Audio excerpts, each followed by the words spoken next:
Oh,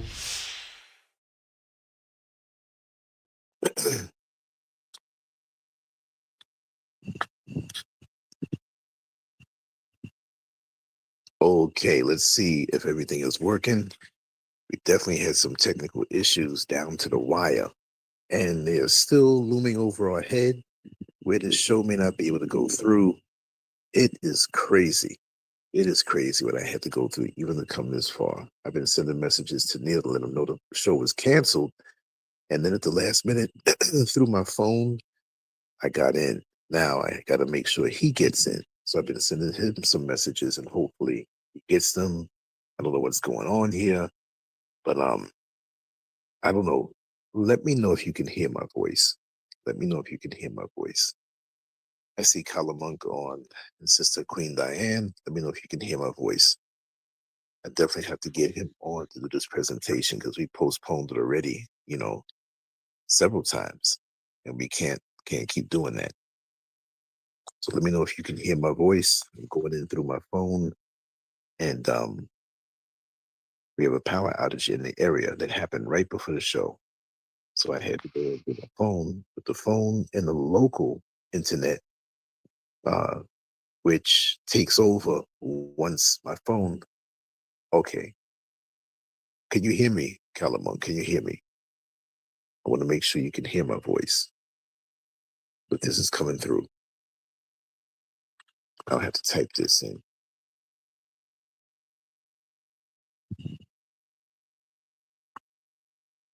Let me see.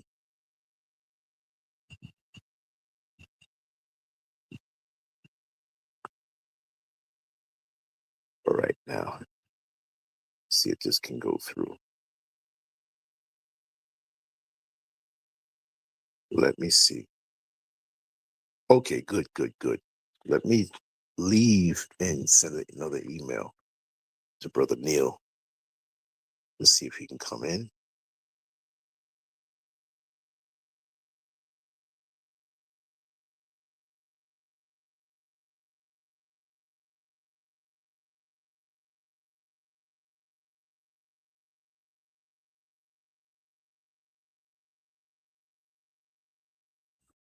So this down to the wire.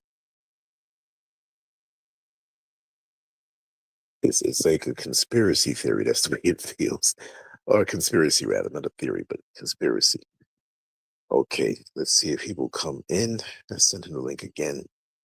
Only thing I could have sent at this time was like barely getting through emails, much less a whole stream. So I guess the local service came back on, but I'm up in the mountains, so if it did, it's going to be iffy. But if I can get him on, let him do the presentation. If I fall off, it's cool because he'll stay on.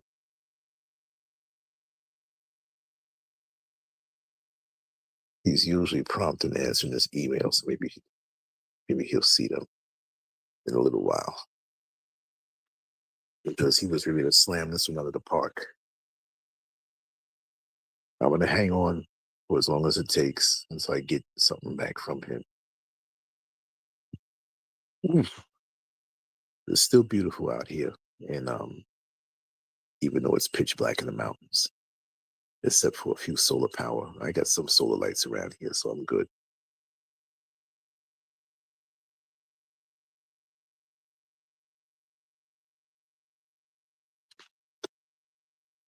Yeah, but I saw what you said there, Calamunk, about uh, black people in America being prisoners of war. Exactly. And it's amazing the types of people who never had the American black experience, but they throw off on it so bad. People from other countries, black people from other countries, they have no idea. They have no idea. And it's not an excuse. No, it's not, but it's a reality of the things you go through. And many worship the enemy so heavily that they despise the people that look like them. I find that so amazing. I'm going to talk about that. I actually did a video out on one of the balconies again, and a short one that I completed when the power went out. Poof. So I got some stuff to upload when it comes on, if it comes on, but we'll see. I want to see. Come on now. Come on, Brother Neil. Diane Hodges Jackson, welcome on in. Yes, I'm waiting for Brother Neil to come in. I had told him about 3 minutes before the show that going to have to postpone it again because of the power issues here in up here where I live in Ghana. But the power issues are still there. But I came in on my phone and it was barely working that way. So I got through. So now I'm trying to get back to him and see if he can come on. Zig Z. Constitution, yes indeed.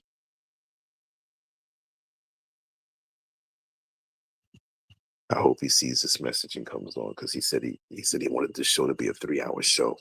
So he had a lot of stuff that he wrote down and you know,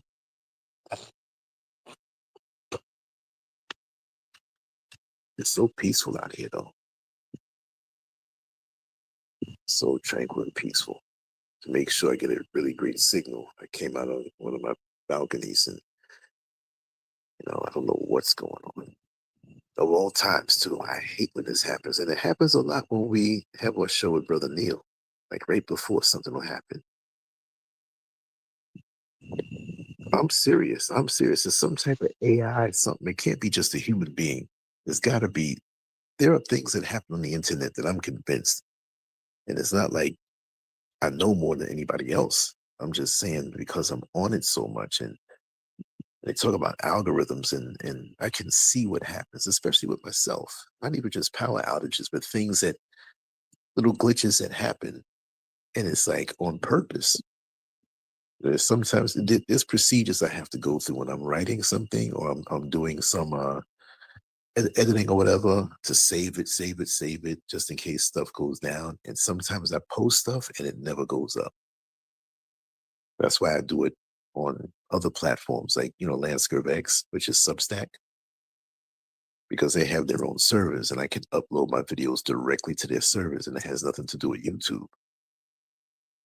And like I said, you sign up there through your email, it goes right to your inbox. So it's not anything that anybody can interfere with. Ah, I don't know if he's coming. Let me see. I'm gonna leave off again. Maybe it'll be silent for a while. Let me see.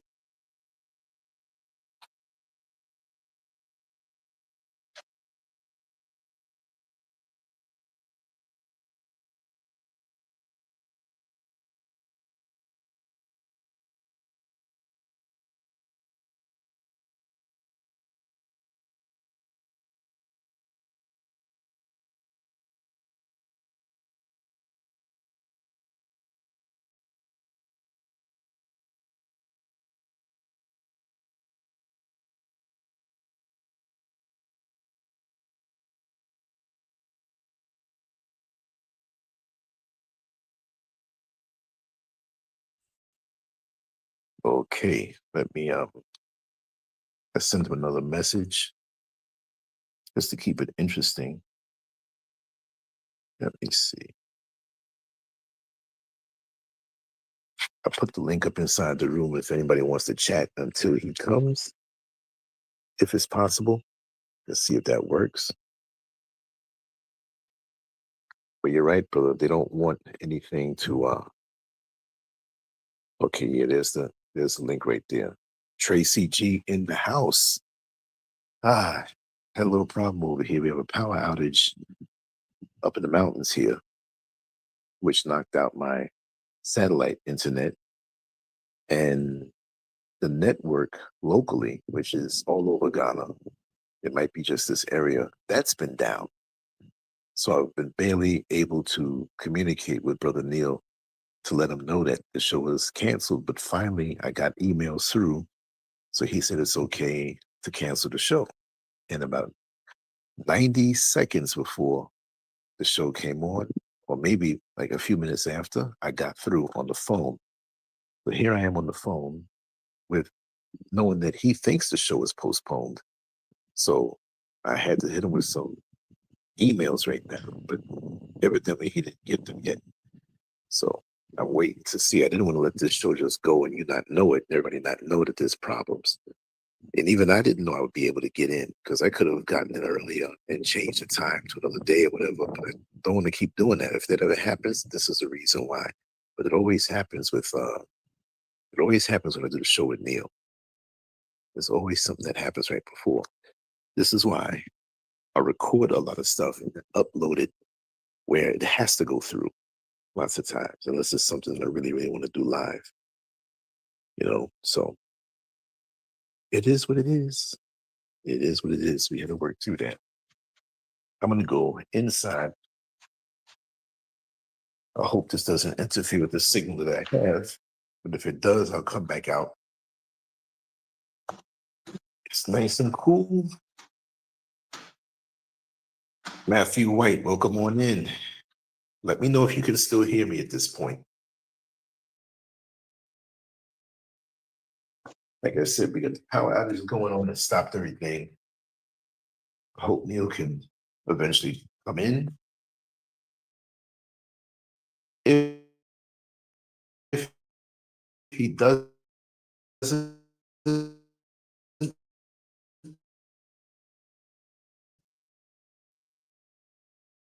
I'll have to on Substack away from YouTube and then upload it to YouTube after.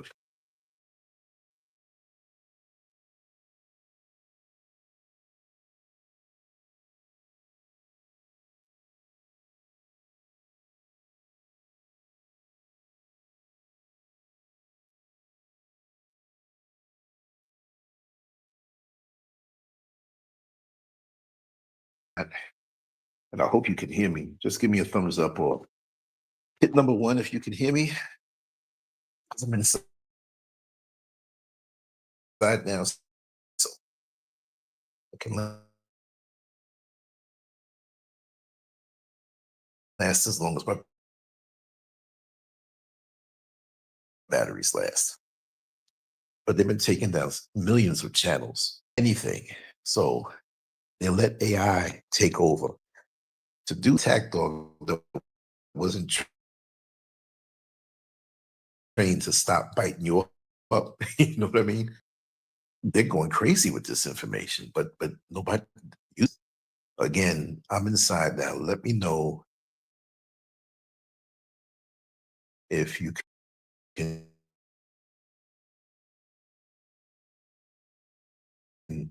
Okay,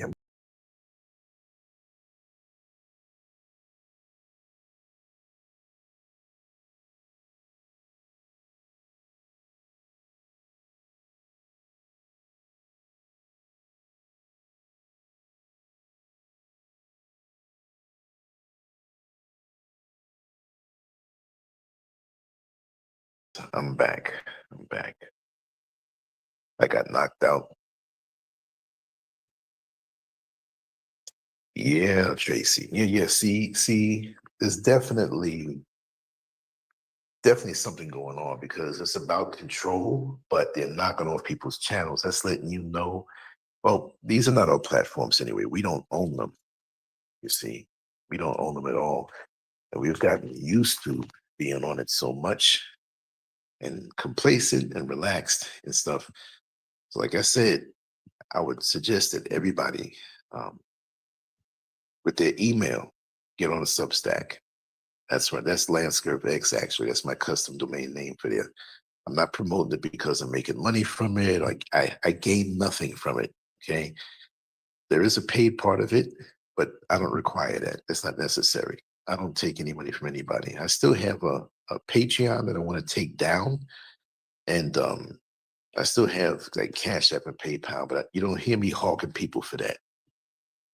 I'm a creator. I like to keep on creating. Any help is appreciated. Okay. I got a message from Neil right now. Let me see what he says. Let me see what he's saying. I'll be right back, y'all.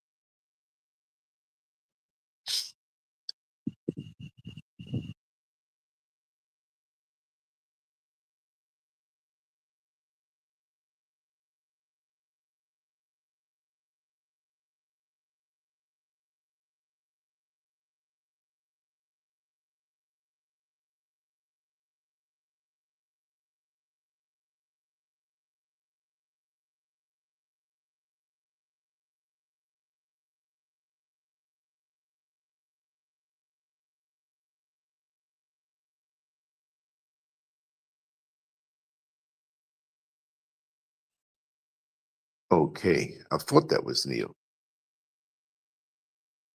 I thought that was Neil. Get a message coming in.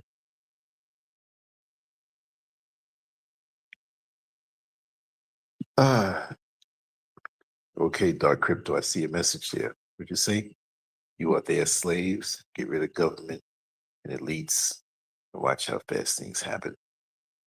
Well, the thing is, across the board, and we can have this conversation until Neil comes in.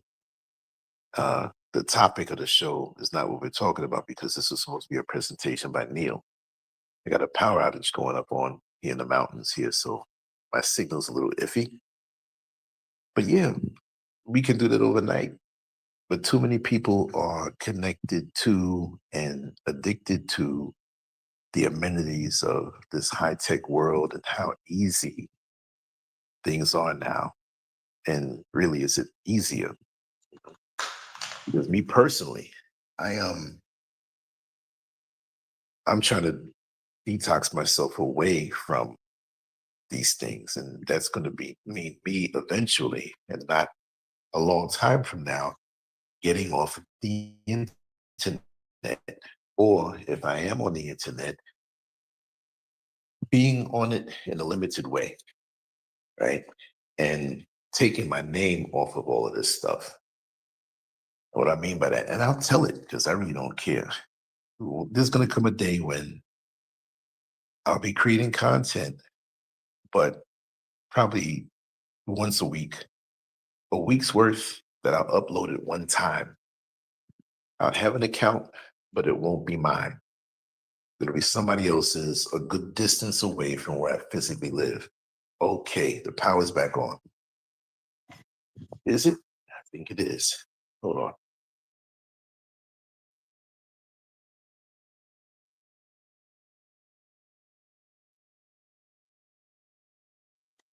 Put it on.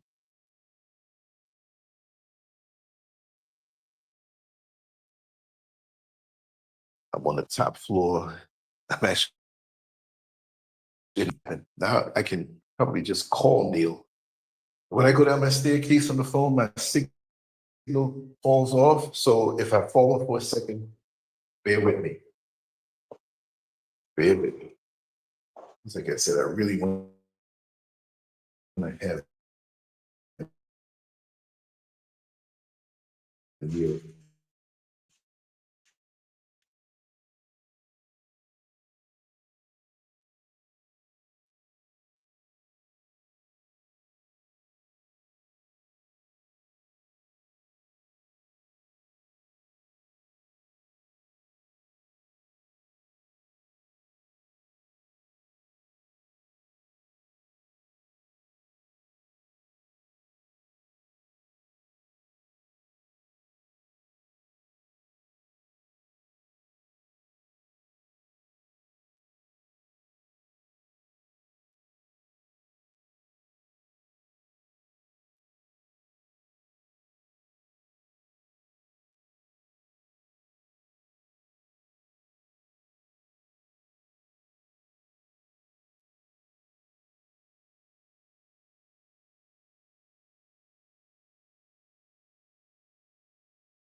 Hey, I'm back. The power's on, and if you are here, I'm here for good. I still haven't gotten Neil yet, but I have the phone freed up, so now I can see if I can get him back on. It's a very frustrating thing. Trust and believe. Let me see if I can get him on. I don't have to be on the phone now.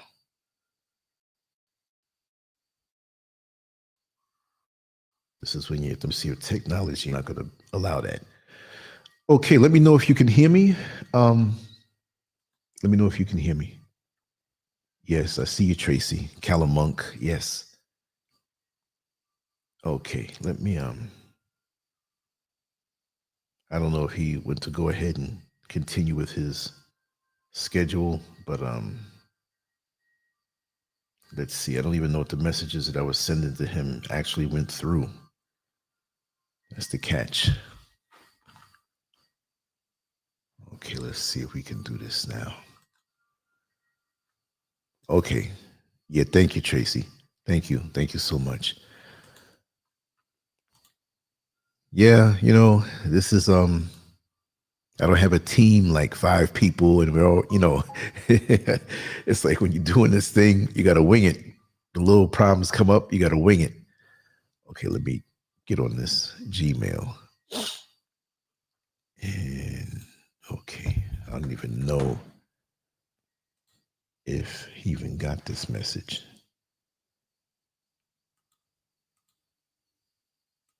Okay. Let me just tell him the power's back on.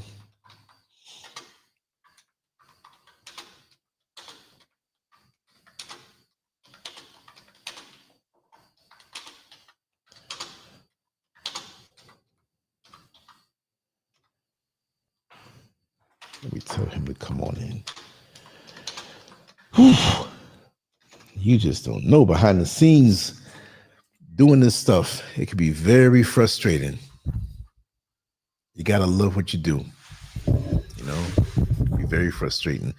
So many people that I know have gotten on and they quit and they give up and it's frustrating, but this is naturally me. This is what I like doing. I like to talk and like to vibe. I like conversations and to bring those types of things.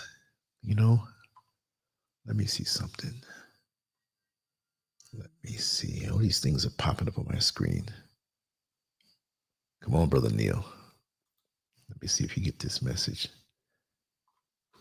Let me also send him the link again. And again, I'll drop it in the room if anybody wants to come on in and chat for a second. We can make the time go by better. There it is. And for the few who are here, thank you for waiting and thank you for bearing through the technical difficulties.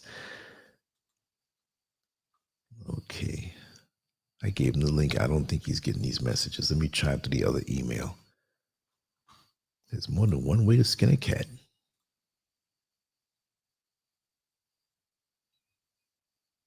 And if this is not going to go through with him doing the presentation, I don't want to falsely represent this particular stream by people coming and saying, wait a second, I thought we were going to talk about this. I have to reschedule this one looking exactly like this and then come back with something else with a different band, a different topic or whatever. We can freestyle it. Okay. I'm in my other email account. Let me see if I can reach him here. New message. Okay, this is it.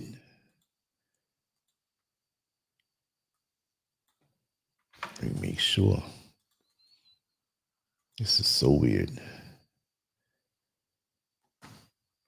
Okay, I copied and pasted it, but it's not coming through. I got to give you all an award for patience, I'll tell you that much. Okay, let me just tell him the power has returned. I dropped the link. Let's see if he can come on in. Okay, this message was sent. I know that for a fact.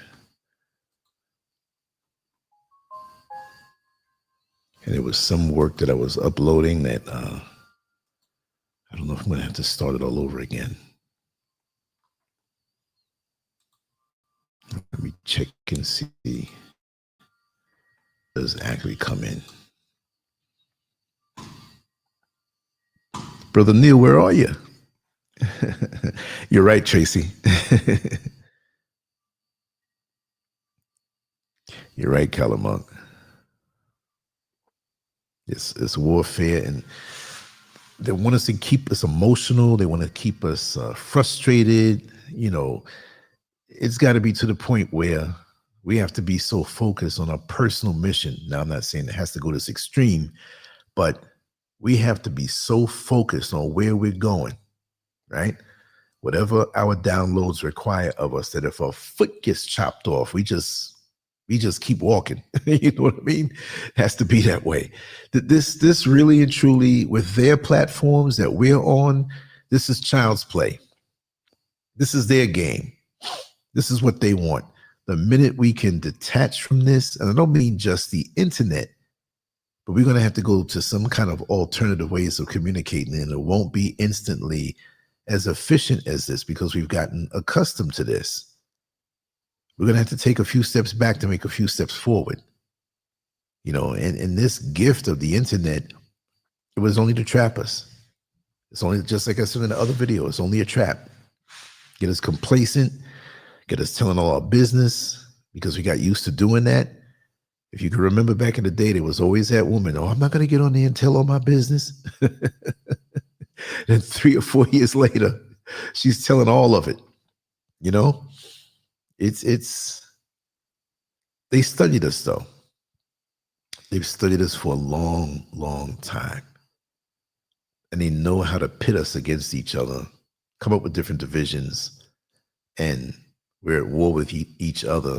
And these who are the shadow governments and so-called elites, they're sitting back laughing. Because we're the consumers, we're the ones warring against each other. We outnumber them, but if they have us turned against each other, then what is it to do? We're doing the job for them. We take their little statuses that they give us and parade with it as though we're better on so many different levels. You see? You know, I'm in shape, you're not. I have more money than you. You don't have as much as I do. I'm more skilled than you. And we're bragging about skills in a system we don't control. Isn't that something? And when they want to pull the plug from those, they're screwed too. You see, so there's so many ways for us that they put out there for us to feel superior to one another, when really it's all based in what they allow us. Instead of us pulling away and showing some unity, the way to be superior is to be unified against the enemy. If we're sucking from the wrong breast of what they give us as far as status in their system, we don't have any power. They will allow us to flex their power to other people who look like us, but it's their power. See, we can have all the wires in the world, but if they don't have the power hooked up to us, we're nothing because we have honored them as being the epitome. It's as simple as that. And the more and more I see it, is the more I just desire to not be in it, because it ruins people. It ruins their minds. They go their whole life chasing for approval in a system that hates them. You know, and it's a long detox. It's not going to be something you do overnight, depending on the degree of toxicity that you have retained being in the system. There's certain cravings I don't have anymore. I mean, not that I actually did in their system, but there's certain things it's like, okay, you know, I don't need that. There was a point in my life when I was so like addicted to New York City. Like I could never live anywhere else. New York City, I'll never leave this place. I mean, that was before the internet, right? And as time went on, it's like, oh God, I got to get out of here. Went down to Florida. When Orlando wasn't as bad. It was the tail end of the tranquility of Orlando. Things were going on down there. But now, oh God, I couldn't wait to get out of there. When I think of, and this is just personal preferences. I'm not saying everybody has to do or have the same journey. Respect the truth. Welcome on in. Peace. Yes. Sister Queen Diane, welcome on in. Yeah. I'm going to explain again. We had a power outage out here, and it knocked out my satellite internet because my power is hooked up to that. And simultaneously, the network, the local internet network through the air that I can use to my phone, that was weak. It was glitchy. Now, I'm up in the mountains, I guess, from where it's projected, and it was glitchy, so it could only send out emails. I was trying to reach Neil Frazier to see, because I was sending him emails that he got saying, hey, I have no power. But once I realized I got the signal through my phone, I tried to reach back to him, but I guess he didn't get it. I guess he moved on. So here we are with the show advertised a certain way, but the topic is not here. So again, I'm just running my mouth right now. And what I may do, what time is it now for me? It's 8:38. I was in the middle of uploading 2 things that I did earlier today, and that's when the power went out. And this was all set. So if I do restructure this and post it up when we can do it again, and we're getting so close to Monday again, and might as well just say, hey, let's just do this on Monday and maybe double up shows with him this week. And then, he can prepare more, because he said he prepared a whole lot, for this one. This was going to be a 3-hour show. So I guess this might have to be postponed. But I'm glad the power's back on, that much is for sure. But the solar that I want is not a cheap thing, because a lot of the solar that they have is barely enough for certain things. I want to have so much panels and so much batteries that it's like having, full electric power. There are people who have solar power that I know up here. They can't even run their water pump. They can't even run utensils, not utensils, like mixers and just regular stuff. They can't do it, so what's the use of having solar when it's like this? Well, we have some new folks here, No Name and him, Panda. Where are we getting these names from? That's not a put down. That's just, admire the creativity. So like I said, Brother Neela's not here. So we will continue on with the conversation. If there's anybody who wants to come in, anything you want me to address, put it in the chat room, and I will ramble on it. As you know, I have no problem talking. I am a little thirsty, so if you allow me a second to go and get some almond milk, I'll be glad to get that and come back. So let me do that. Let me go on and get some almond milk, and I'll be right back. I'll be right back, y'all.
Yes, I am. That was quick. Let me switch up this screen. Change this up a little bit. Boom. We'll rock with that one. The usual one. Okay. Trying to pass a law against dual citizenship. Yeah, I did a video on that this morning. And basically, it's not a law. They're proposing that, but it's not a law. And to capsulize everything I said, because it was only a 5-minute video, but I wrote an article about it also more in depth. Basically, it's not going to go through. You know, too many lawsuits are going to happen behind it. Too many things are going to happen behind this. And there's so many politicians that have dual citizenship. What are they going to do with them? They say there's a concern about dual allegiance, and that's the personal choice. Dual citizenship has always been around. Let me see if I can bring it up and just play this video on the show. And let's see if you can hear it. Okay. Let me know if you can hear this. Okay. I doubt it by the way the settings are. We have to speak the facts about Donald Trump and the dual citizenship controversy that's going on right now. There's a lot of fear-mongering. Can you hear this? A lot of false news going out about this. And I did a little research and I want to break it. I'm playing that video now. Can you hear it? Okay. This is Thursday, December 4th, 2025. So no, I don't think so. After this date, things may have changed. You know what I have to do? But here's what's happening now. I'm going to pull this window up. There is a new bill. Okay, I'm going to pull this window up. That's what we're going to do. And we'll play it that way. Hold on. There's more ways to skin a cat. Okay, we're going to open it up this way. All right, we're going to share the window. It's a short video, so.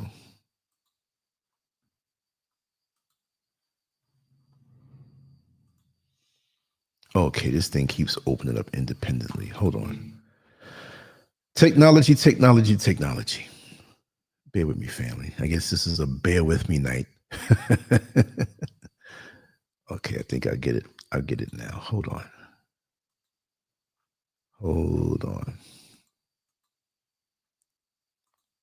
At least the power is back on, right? Okay, we'll put this here, open it up.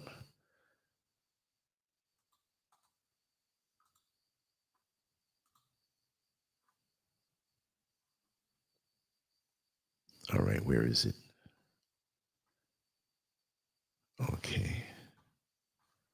This thing is acting so weird. All right. Okay, this is one of the windows open. Let's go in now and share screen.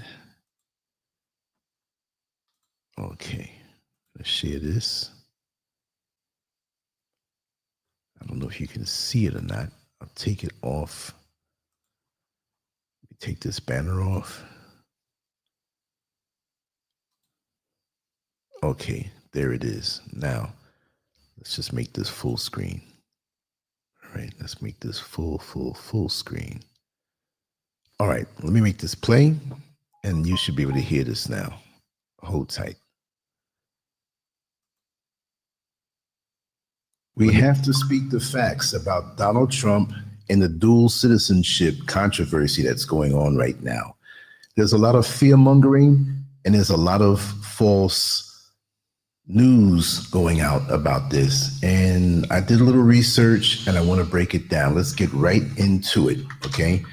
This is Thursday, December 4th, 2025. So if you see this video and it's after this date, things may have changed. But here's what's happening now, the facts.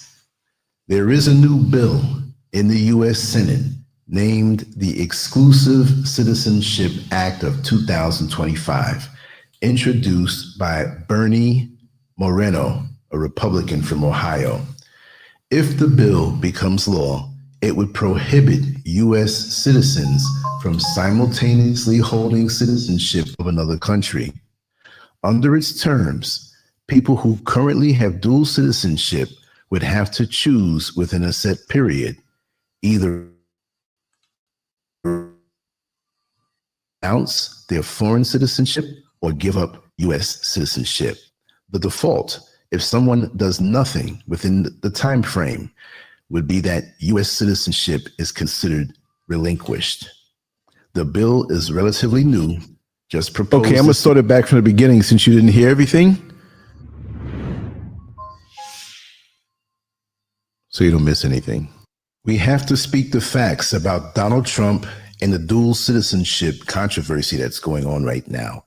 There's a lot of fear mongering and there's a lot of false news going out about this. And I did a little research and I want to break it down. Let's get right into it, okay? This is Thursday, December 4th, 2025. So if you see this video and it's after this date, things may have changed. But here's what's happening now, the facts. There is a new bill in the U.S. Senate named the Exclusive Citizenship Act of 2025, introduced by Bernie Moreno, a Republican from Ohio. If the bill becomes law, it would prohibit U.S. citizens from simultaneously holding citizenship of another country. Under its terms, people who currently have dual citizenship would have to choose within a set period, either renounce their foreign citizenship or give up U.S. citizenship. The default, if someone does nothing within the time frame, would be that U.S. citizenship is considered relinquished. The bill is relatively new, just proposed this month, December of 2025, and is still a proposal, not a law. As of now, under existing U.S. law, dual citizenship is allowed. Here is what is not yet true. There is no final rule forcing you to choose. The bill has not been passed into law. It remains a proposal until or unless Congress enacts it. Court challenges the existing legal status remains in force. Dual citizenship is permitted. Therefore, there is no guaranteed legal obligation for someone with dual citizenship to choose between them. Now, here is what is uncertain or depends on future events. It is not guaranteed that the bill will pass. The U.S. legal system has strong precedents protecting citizenship rights, and some legal experts believe such a law could face constitutional challenges. Even if the bill passes, there may be some legal challenges based on constitutional grounds. Example, involuntary loss of citizenship and due process. Enforcement could be messy.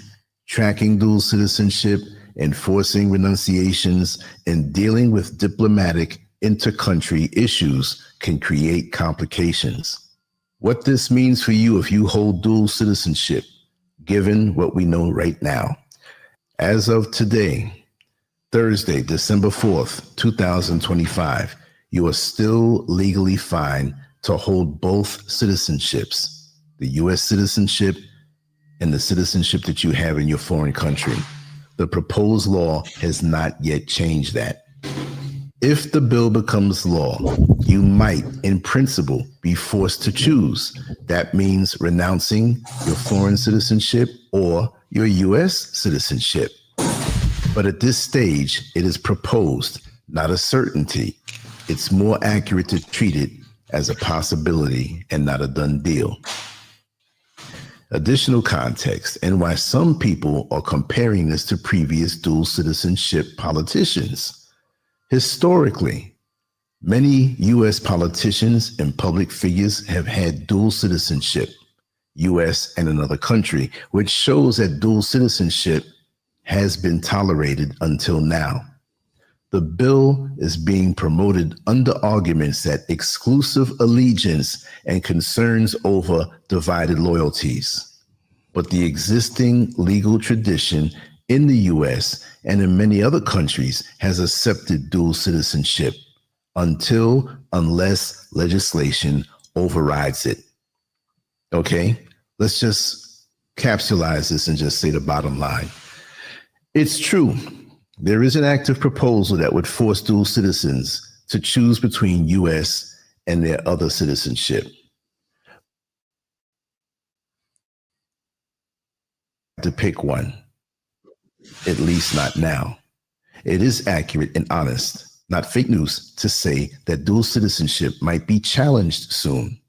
But you also should clearly say it is a proposal, not a current rule.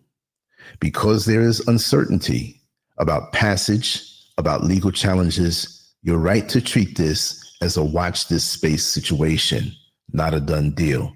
I hope this has been helpful. LANCESCURV out. Make sure to subscribe to the channel and share this video if you have anybody else who has a dual citizenship concern. I hope this has been helpful. Thank you very much. Peace.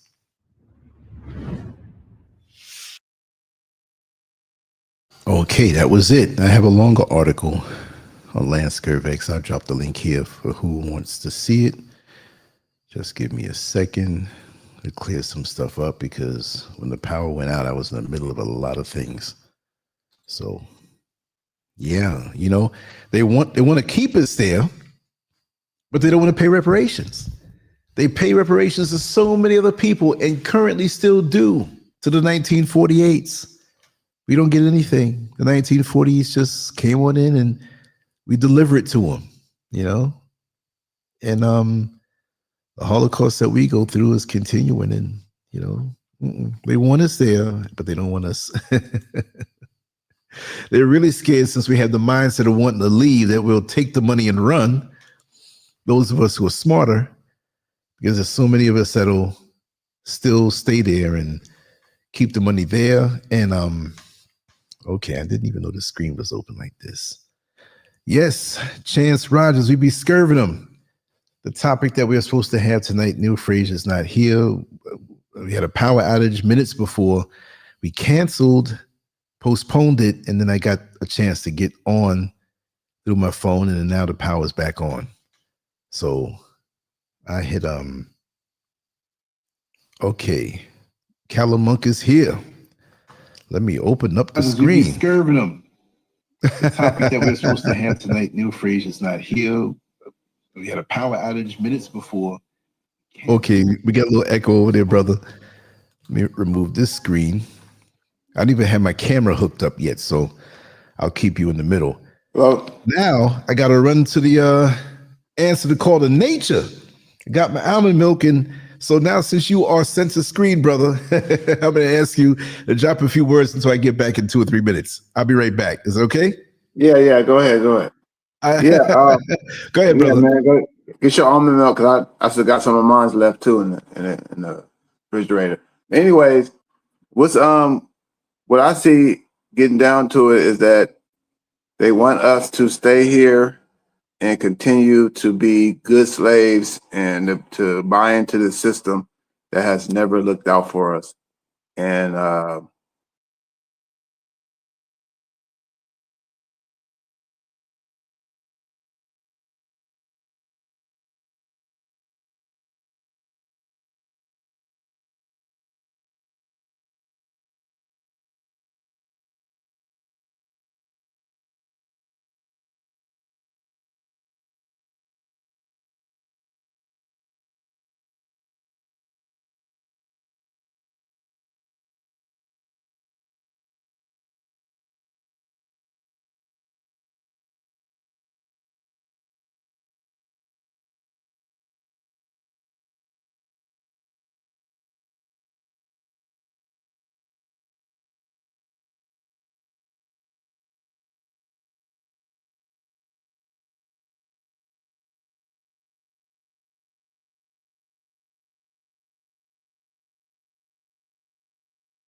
I'm not muted. I don't think I'm muted. Can you guys hear me? Can you put a 1 in the chat if you can hear me?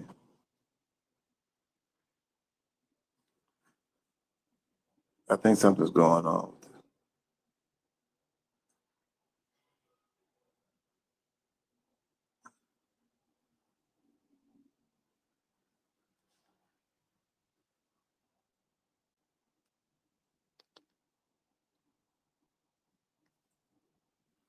Hello.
Yes, indeed. I am back. I see Callow Monk had to run. Sorry to throw him in there like that. But yeah. It's something about us though. You know, everybody else gets a free ride. Everybody else gets a pass. But when we stay, we catch hell. When we leave, they want to bring and make us catch hell. Yes, brother. I see you back on. Okay. Okay, let me see something here. Which screen do I have on? Yeah. Okay. Yes. This screen here, there's one I have to remove. I think it's this one. Okay, we're good. Yeah, I didn't connect my camera because I was shooting some other videos, so I didn't want to put the cam on. The cam is lower quality, so that's why. But I'm here. Yeah. So what you were saying, brother? I was saying that they don't want us to leave because we're fitting the bill. Like I was doing some research on what they actually do with the citizens, like the poor people on the bottom paying all these taxes and paying all these bills. They're really taking care of the rich. So that's what they want you to do. They want you to stay in this country and have the illusion of freedom while you're paying all these bills and you're making somebody rich. Paying you got the insurance, you got the hospital insurance, you have the car insurance, you have paying all these taxes, then you have the rent, then you have your cell phone bill, then you have child care, and then you have paying all these are millions of people paying millions of dollars, and who's getting fat off of this? It's the politicians. The politicians saying, pass this bill, we're gonna help you out. It's all pimping, man. It's all pimping. And a pimp, you know what I mean? I'm gonna be explicit for a second. But a pimp does not want his bottom girl leaving nowhere. The pimp a pimp wants to be able to send the girl out and for the girl to do whatever she do to get the money and bring it right back to him. He don't want he don't want the slave talking about moving around and creating his own. That's the reason. That's the main reason why they don't want to give us reparations, because they say if we give you reparations, it's gonna cripple the country. The country needs to be crippled. You know why? Because you guys got fat off of the backs of us, and now it's time for y'all to feel it. But they don't want to feel it. Now they want to just do what they did what they did, enslaving us and lying us and miseducating us for all these years, and they want to get away with it. No, you got to pay. It's restitution, and atonement. But they don't want to do it. So guess what? They don't have to be forced to do it. Just like Pharaoh in the Bible. Just like Pharaoh. He either let my people go or leave us the hell alone. But they don't want to do that because they're benefiting from it. So that's why they, in my opinion, that's the reason why they're doing all this stuff to keep all this chaos going, because they want you to flip out. They want you to crash out so they can neutralize you. You know what I mean? And that's why I'm gonna say this and I'm gonna be quiet. That's why they neutralize all the real ones talking about coming together and fighting back. You know what I mean? I've been listening to Dr. Khalid Muhammad, former Nation of Islam, and he was with the Black Panthers. They got rid of him. They poisoned him. Yep. And they're going to turn around and say it was a brain aneurysm. They did the same thing to Johnny Cochran. And what was Johnny Cochran fighting for? He was fighting for reparations, for freedom for our people. They gave him they hit him with a brain aneurysm too. So come on, bro. It's the writing is on the wall. What's going on? And those who are fully awake, that's the reason why we left. That's the reason why you left, because you know, yeah, you smell the stench here. It's you know, and it's like, come on, bro. How long are we gonna go through hell when there's heaven on earth? Why we could choose to be subjected to hell when there's heaven on earth? That's my question. Exactly. Yeah. I know he's not going to say it, but Brother Malik from the Muslim Street, you know, he was once Khalid Muhammad's bodyguard, one of his bodyguards. Oh, I didn't know that. Wow. Yeah. Malik has a deep history, just like Vibrant Muhammad, Issa White. They both have some, and they've been friends for a long time, but they have the stories they can tell the people they know. I just want to stick that in there. That was amazing. And I think I put the video up the day that Akbar Muhammad came to my house and we did a little interview in a little tiny studio. You know, they had a little time to kill before they went to the airport. So Vibrant called me up. He says, Brother Lance, he says, can we bring Brother Akbar to the house? I was in the bed sleeping. I was like, yeah. I got up. I got up and got ready, and we did a little 20-minute something. I think we put it up on Substack. I know I can get to it, so I'm going to probably put that up soon. It was a close shot with the both of them. I didn't hog any space or anything like that, but it was just an honor. But I mean, I had met him already before. We had lunch, dinner, and did other interviews, but to have him come to the house when I was in Orlando was awesome. But yeah. And because they control these social media streets, it's not our platform. We don't run it. They're going to push the things that they want to push.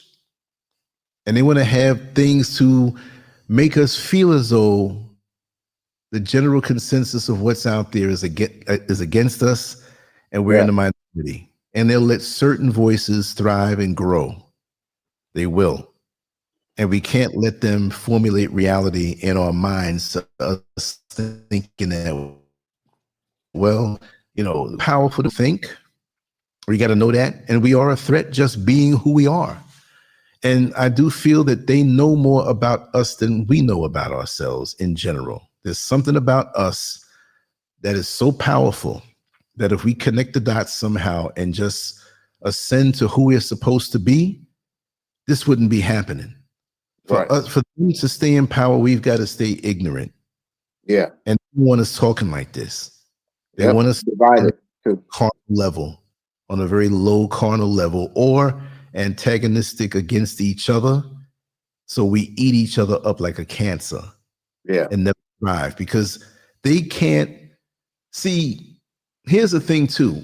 We have such a loving heart that we have traditionally opened ourselves up to other people, but other people haven't opened themselves up to us. Right. You see? And we don't realize that. And through religion and miseducation, we keep on with this whole thing. I'm not saying to go out there and unalive anybody, but we need to look out for each other first. I don't think there's anybody in this chat room that gets paid and goes and pays everybody else's light bill until their check is exhausted and goes home and sits home in the dark. You have to take care of yourself first. Everybody else, they do it. The Chinese, the so-called Jews, right? The Japanese, Indians from India. Yeah. I can name off different cultures, different races, and it's okay for them to do that. But the minute we talk about unifying, it's a big problem. We're radical. We're radical according to their dictates. That's right. Because we're not supposed to think this way. They didn't teach us this. Where is it coming from? We've got to cut the bad apples out. Right. And they make it seem as though it's so evil when we speak this way. When you break it down logically, it makes sense. Yeah, right? And they love it, and they love to say anti-Semitic. How are we going to be anti-Semitic when we're the original Jews? How is that? They love that. That's like that. That's like a code word, like what Kevin Hart saying that if something is uncomfortable to you, you say pineapple. That's their code word to shut down us from really exposing what's really going on. You're anti-Semitic. No. How can I be anti-Semitic when I'm the original Jew? You're gonna be anti yourself. Well, you know what? We are the original, right? And so when we go against each other, that's anti-Semitism too. When you see a black man killing another black man, that's anti-Semitism, technically. Anti-Semitic, yep. Exactly. And since these people are anti us, they're the ones who are anti-Semitic. You're right. There it is. Bomber drop. I don't understand it. Yeah, it's just to keep us confused and to keep all us screwed up. That's all.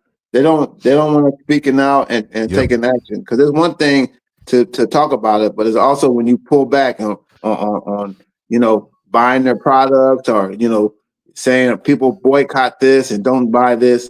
That's when they don't like that. They don't like when they hit their pockets, because they know that we have the intelligence and the influence all over the planet. That's why they don't want you saying certain things, because they're influence. Right. You know what I mean? If more so-called black people know that we are the number one influencers, we can change this overnight. But we, like you said though, we're divided. That's the number one thing: divided and miseducated. And it's like, just like what happened with Shaka Zulu and his kingdom. His kingdom fell because of his brother, and other things too. But yeah, that's all. It happens in-house. Yeah, in-house. That's the reason how it happens every time. It happened with Malcolm X. They send his own people to do it, because if his own people do it, then there was gonna be no big backlash. Because you guys did it to yourself. Look, you know what I mean? If it was a bunch of so-called Jewish people that did it, it would be a problem. So, yeah. So that's what's going on, man. And it's like all this chaos going on around the world is by design. These are gender wars. The black woman can't stand the black man, and the black man she ain't good enough. It's by design. All this. You know what I mean? This mentality, I got mine, you better get yours. It's by design. Come on, bro. Who else does that? Everybody looks out. All the other groups look out for each other. Why do we have the crab in a bucket mentality? It's by design. Neil Frazier's in the house. Oh my God. Neil Frazier's in the house. Man, you know what's so crazy about this? When I got back in, I said, well, let me check my email and see what's going on. So I cut the TV on, and up pops the show. I'm like,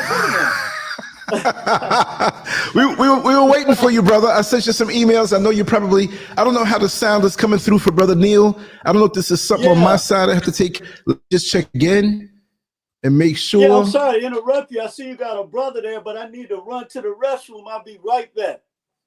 Right. No. No, this is a show. We were killing time and we just kept going. But I was, if you see the replay, I was waiting for you. But see, I know that because to turn on the TV, and the first thing that popped up, I was like, "Oh, I'll be right back, bro." No, well, see, I had got through. This is what happened. The power eventually came back on, right?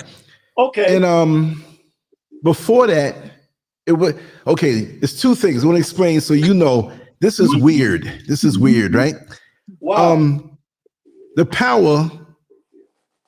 The electric power that comes in, the standard power that I pay for, it powers my dish that goes to the satellite to get my internet. If that power goes out, my internet goes out. But we have internet, a service that's on the phone. That's I'm not gonna say local, like it's local. It's in Ghana, right? Yeah.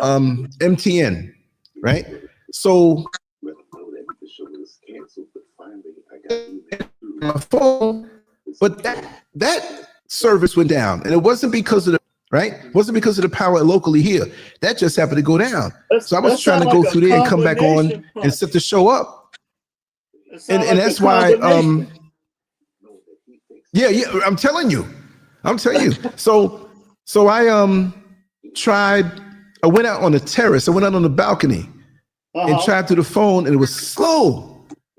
Bing, it popped on. That's when I said, let me try to shoot you an email and let you know that it came back on. Maybe because I know you have other things to do, you know? Yeah, I was doing something. That's why I didn't really, I got a notification, but since I knew, I was like, well, I know it ain't Lance, so I need to finish what I'm doing.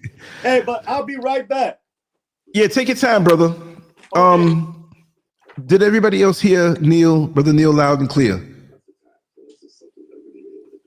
When Neil was talking, did you hear him talking clear? How was his sound? And you can tell, okay, when the traditional web service goes down. Okay, ZigZ, I'm gonna check that out. Reticulum, I'm gonna search that out. And as you can see, I was out in the sun today. I'm sweaty, a little color on me. I'm gonna put that other light on. I didn't anticipate. I didn't even have my camera hooked up or anything, so it's hooked up now. But how was the sound when Neil? Okay, so you heard it when Neil came on. That's the only thing I want to know.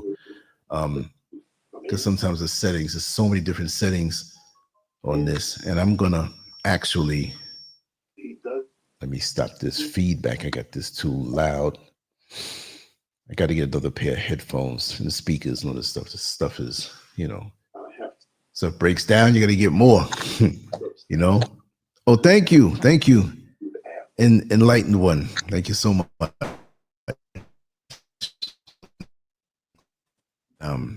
Who is this emailing me? Okay, we're just waiting for Brother Neil to, because I want to really. This is strange. We've been on for an hour and 8 minutes, and now he's finally getting on. But you know, I mean, he thought it was postponed, but at least the show will go on. I'm happy about that, and that's a good thing. Yeah. You know, when he popped on, I was like, whoa. I want to ask you your opinion, Uncle Lance. What was your opinion on Dr. Khalid Muhammad when he was alive? Oh, I loved him. He was a comedian too, you know, the way he had his delivery. Right. But he didn't let nothing stop him. I wouldn't say he's hardcore to say, oh, he's hardcore. No, that's the way we should be. We have these circumstances in the world coming to crush us like that. Yeah, we can be genteel. We can be mannerable with our people. We can be a certain way when we're treated a certain way, as long as we're allowed to communicate. And if we're not allowed to communicate, we're going to do it anyway. Yeah. Right? But no, he was on point. That's the way it should be. You know, I have to say it. Brothers discussing. Oh no, we're waiting for you, brother. Oh yeah. Oh, okay. I heard a.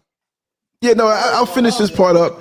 What I'm saying is that when they want to call us monkeys, when they want to call us primates, when they want to call us something subpar, nobody calls it out. It's okay. Mm-hmm. But then if we dig into the history and speak about where they came from, what they're all about, their nature as the virus of the planet, we're wrong. So right. We have to back up those who speak strong, because there are too many of us who look like us. And I'm going to speak about it in private and in public. I'm not going to speak about it in public yet, because there's somebody trying to agitate me to make me say something and come at them. But when I do come at them, they won't be able to come back. No, it's serious though. The games that people play online, because you being who you are, right? And you can explain why you are the way you are, but they got a problem with it because you don't bow down to the ones that they want to bow down to. Yeah, that's the problem. Yeah. No, I got a problem with somebody. Yeah. I got a problem with somebody, and I'm going to get them. And I don't go after people, but if they keep poking me. Yeah, keep poking the bear. Yeah, I'm telling you. But I'll go in and get a swift one. I'm not. Yeah. Don't, you know, come on. I know what's up with these people. But I'm going to shut you down. And I'm not saying Yeah, I mean, you I'm have a some right. powerful guy or whatever have you, but I see it clearly. But today was off the chain. So Somebody I'll just came wait to to you just do it directly. all publicly. Pow, pow, pow. And keep the receipts. But go ahead, Brother Neil. No, I'm glad you're here, brother. yeah, I'm glad I'm here. I didn't want to X the brother out right there, whatever he was saying. Well, come on and say some more, brother. Yeah, I was talking about Dr. Khalid Muhammad because I've been doing my research. Yeah, I've been doing my research on all the so-called radical brothers or whatever, and they neutralize and isolate, a lot of the brothers, and it's just apparent to me that because these brothers are so strong and so powerful, they want to take them out and put us back to sleep. Mm-hmm. You know what I mean? It's like these brothers were sent to us to wake us up, and they get us half up, and then as soon as we get ready to fully materialize and fully awaken, they get rid of them, and then we go right back to sleep. It's not funny, but it's true. The way you're saying it is true. Yeah, and then we got people, we got watered down people like Dr. Umar. I ain't gonna, whatever. You know what I mean? I ain't got nothing to lose. Like Dr. Umar, he's a watered down version of Khalid Muhammad, in my opinion.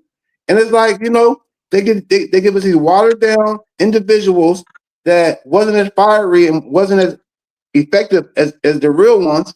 And it's like we go right back to sleep, and we go right back to doing the same things that we've done in the past that don't get us nowhere. Good point. I'm gonna say one more thing. I've been doing a lot of research on Dr. Malachi Z. York and his son, and they try to shut him down. They put him in prison for 156 years. Like, dude, they want his spirit to die in prison. They don't want to release his spirit. They want to keep that spirit deep, dark in a deep, dark place. So nobody really, but I'm getting ahead of myself. Can't catch fire. Yeah, exactly. Where they can't catch fire. But we have to tap into these brothers' energies, man, and keep this fire going, because their time is up, man. These evildoers, their time is up, and they know it. And that's the reason why they try to keep all the chaos going on, because they know that their power and control is up. That's right. Absolutely. That's right. Wow. That's powerful. You're right about that. Interesting about Dr. Khalid Muhammad. He's the only person that ever Congress drafted a bill against him, I believe. Right. Yep. And what you're saying is so true, is because that when one of our brothers come at them with the same energy force, they can't take it. Right. But yet they can be aggressive towards us, right? Yes. But as soon as one of our brothers, like Dr. Khalid, come with that Zulu strength, they can't take it. They can't take it.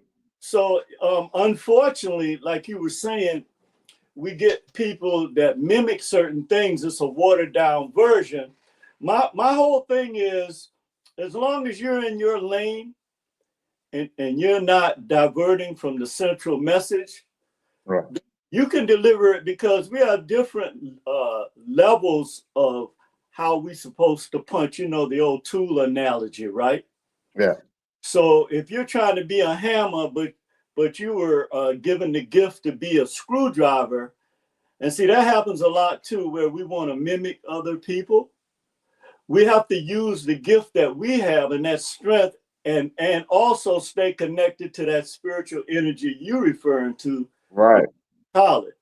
But make sure that we hammer on the point. And it's interesting that this young brother is saying this, because that ties in a lot to what we're going to talk about today with the King Alfred plan.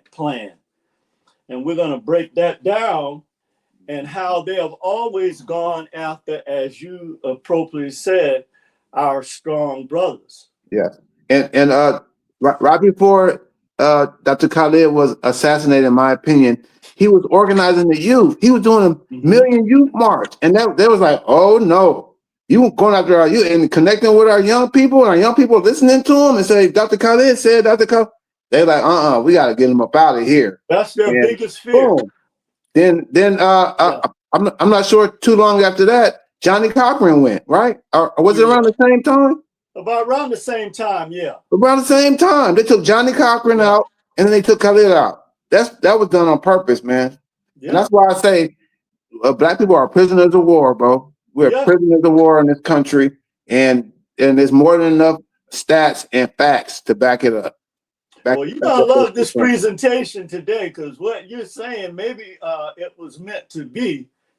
Definitely, because we're definitely gonna touch on exactly what this brother is talking about right here today. Yes, and we're going into 2030 too. I've been hearing things about 2030. They said by 2030, you know, it's going to be a done data. So, oh yeah, we got to get going, man. Oh yeah, no question. 2030, yeah, and it's 2026. That's right around the corner. Shoot, it's here. This year and went past. I took a nap and then I woke up in December. I think 2030 is a smokescreen. I think it's going to be earlier than that, but they have us looking at 2030, but they're trying to do the thing right now, or in a year or two. Yeah, you know, you got this cashless society. You got AI wanting to take the jobs. Yeah, you got the threat of wars, which they're going to have a war because the economy is all screwed up. Yeah, they're going to want to set that up. Yep. Then they got the dual citizen thing that you just talked about. But that's we're frozen to do things for because lines are stuck. Yeah, they're not slick. They're not slick, man, with all this stuff that they're doing, man. They think they are. They ain't slick. No, we see them. They're being exposed.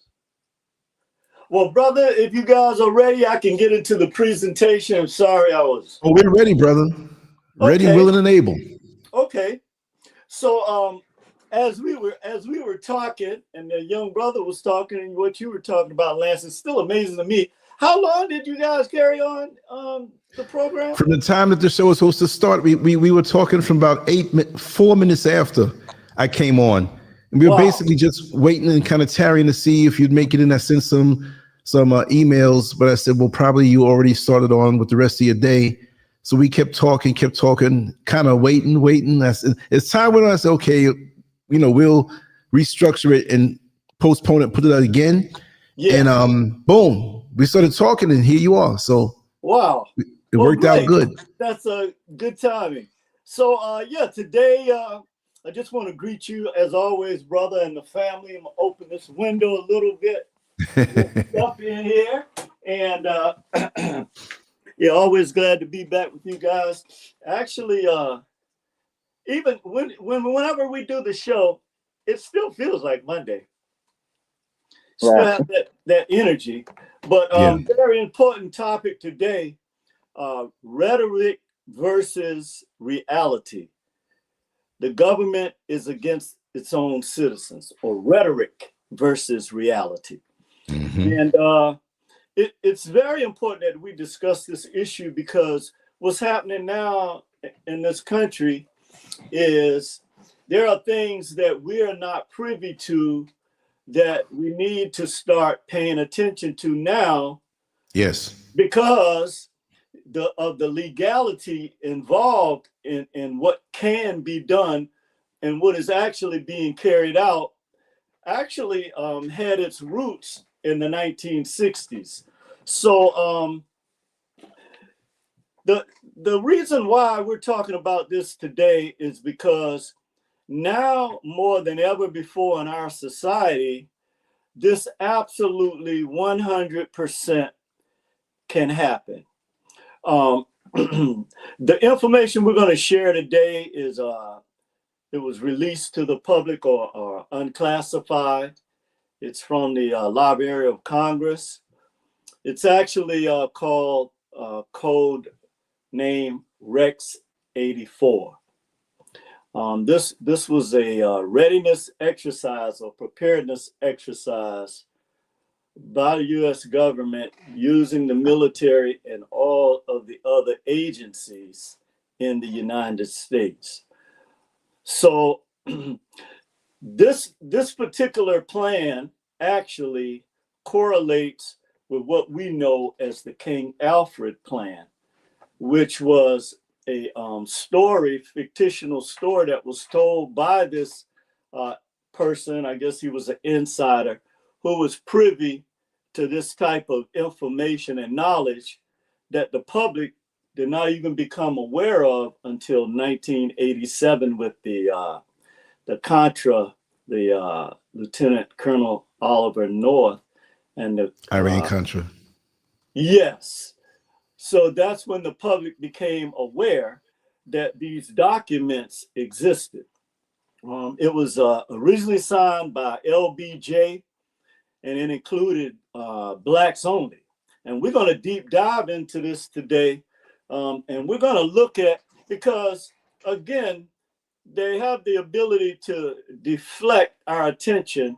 Yes, Prop 2025, Project 2025 is the baby of what we're going to discuss today.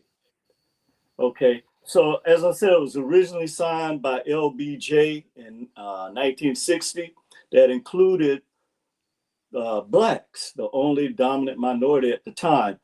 But then Ronald Reagan amended it in 1984 to include Hispanics.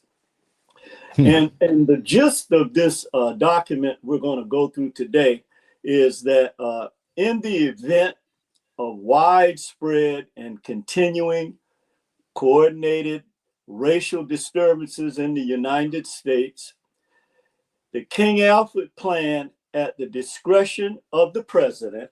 That's why this is so important. People don't realize that the president of the United States has a lot of authority under, certain situations. Mm-hmm. And it is to be put into action immediately. Now, there was another plan during this time. It was called Operation Garden Plot, which involved the military and the National Guard. You probably remember, Lance. Mm-hmm. And it also involved FEMA and the Department of Defense, just like today.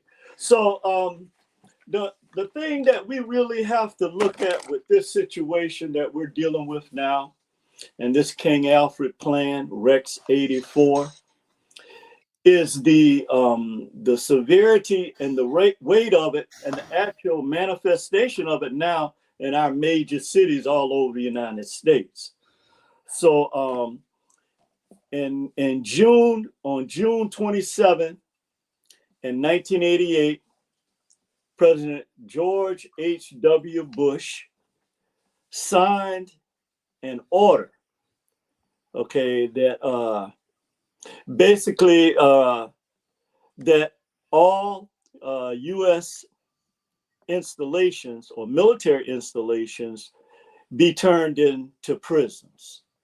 Okay, and the reason for that has to do with this document we're going to talk about today, the King Alfred Plan. So between 1960 and 1964, the National Security Council developed a government program called the King Alfred Plan.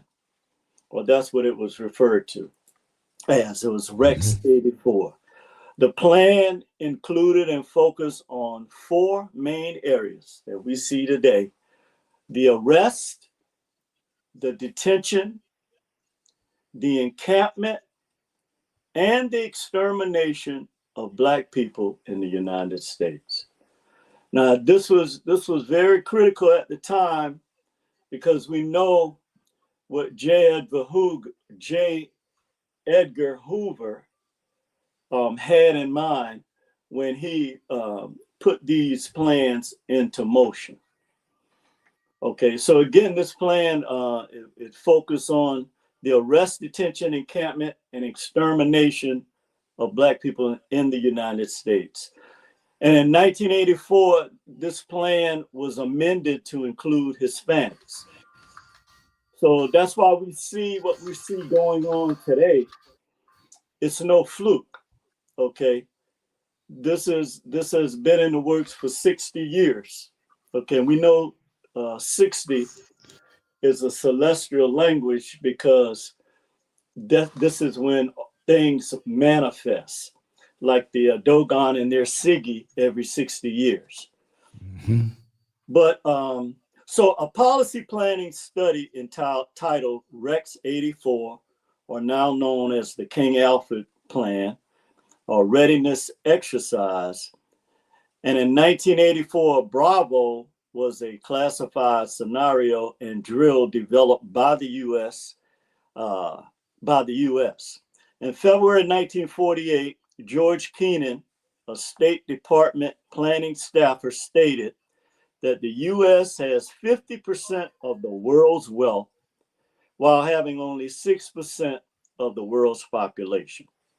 And Lance, you're familiar with Memorandum 46 states that all Blacks in the diaspora must never be allowed to unite, in which we see that happening now, right?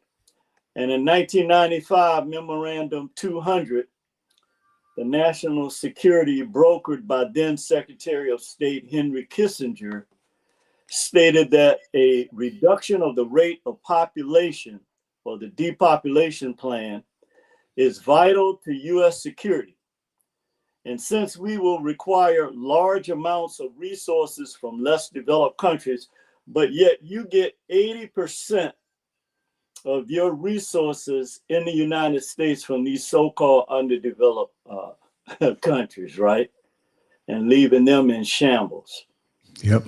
So, so the important thing here is to recognize that although they have always preached this rhetoric about, you know, particularly during the political campaigns, of what they're doing for the American people, how they're going to go and change, you know, go to Congress and make it better for people, when in reality they were doing the opposite.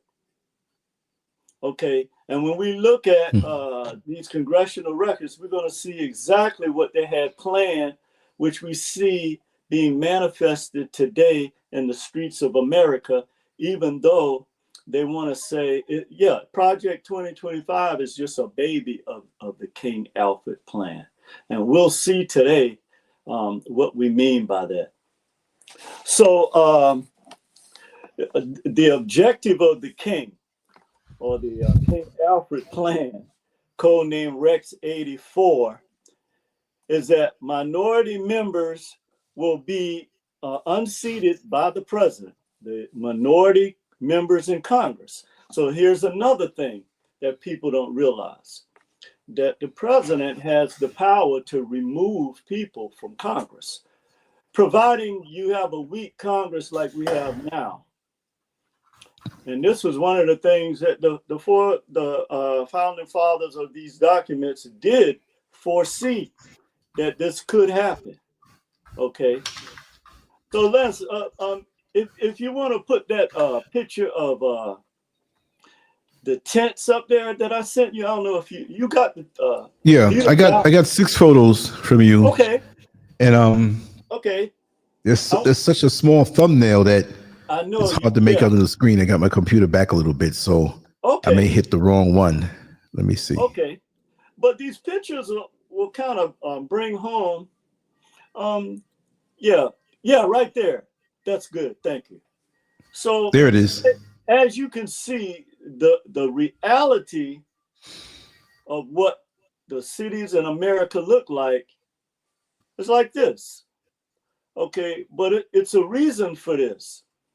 So let's look at this plan. It first appeared in John A. Williams' 1967 novel, The Man Who Cried I Am, which is a fictional account of the life and death of Richard Wright. In the afterword to later editions, Williams compares the King Alfred plan to intelligence programs devised by J. Edgar Hoover in the 1960s to monitor the movement of Black so-called militants. And this is what the young brother was alluding to earlier, that even back then, that these plans against our brothers who confronted them with that same energy that they bring to us, they couldn't handle it. Okay. And so while they were telling the public about, you know, the Great New Deal and all this in the 1960s, they were secretly using all of the weight of the U.S. government to keep mainly Black people in check. And then in 1984, then they added Hispanics or Latinos. Well, Latino is not, but Hispanics. Okay, so this is why what you see today, this is not a fluke. So you have people that know this history, that are operating in it through different terms, like Project 2025 or what have you. But this plan was not just thought of when we had the new administration to come in. This is a plan that goes all the way back to our presidents back to 1960. And I remember Gil Scott-Heron making a song, and I think it was 1972, about the King Alfred plan. But this is the reality right here. This is not something that was just thought of, you know, in the last 2 or 3 years. This is something that's always been, you know, and that's why when you hear Black folks say, "Look, we've always been the target," that's true. Because no matter who they're going after, their primary goal, okay, and we'll see this today, has always been to control and monitor the progress of the Black community. And they did that through focusing on perceived leaders, okay? So let's look at what happened. Let's look at what happened as a result of this King Alfred plan going into effect, right? So as I said earlier, the main purpose for this plan was that in the event of widespread and continuing or coordinated racial disturbances like what you see today, right? In the U.S., that the King Alfred plan at the discretion of the U.S. president is to be put into effect immediately. So that means that the National Guard, the military, all branches at the discretion of the president, like we see now, can be sent anywhere in the United States. Okay. And this is what people don't realize, is that if somebody has this type of authority and ability, then you can't stop it unless you use drastic measures to stop the actual president that has the power to do this. You see what I'm saying? Yeah. Now, some of our other presidents have used this in various ways, but they're so slick with how they do things that if you're not aware of that this exists, then you don't know what they're doing. So let's look at the participating federal agencies. Okay, and like I said, all of the federal agencies, okay, brother, I just wanted to show that the rhetoric don't match the reality.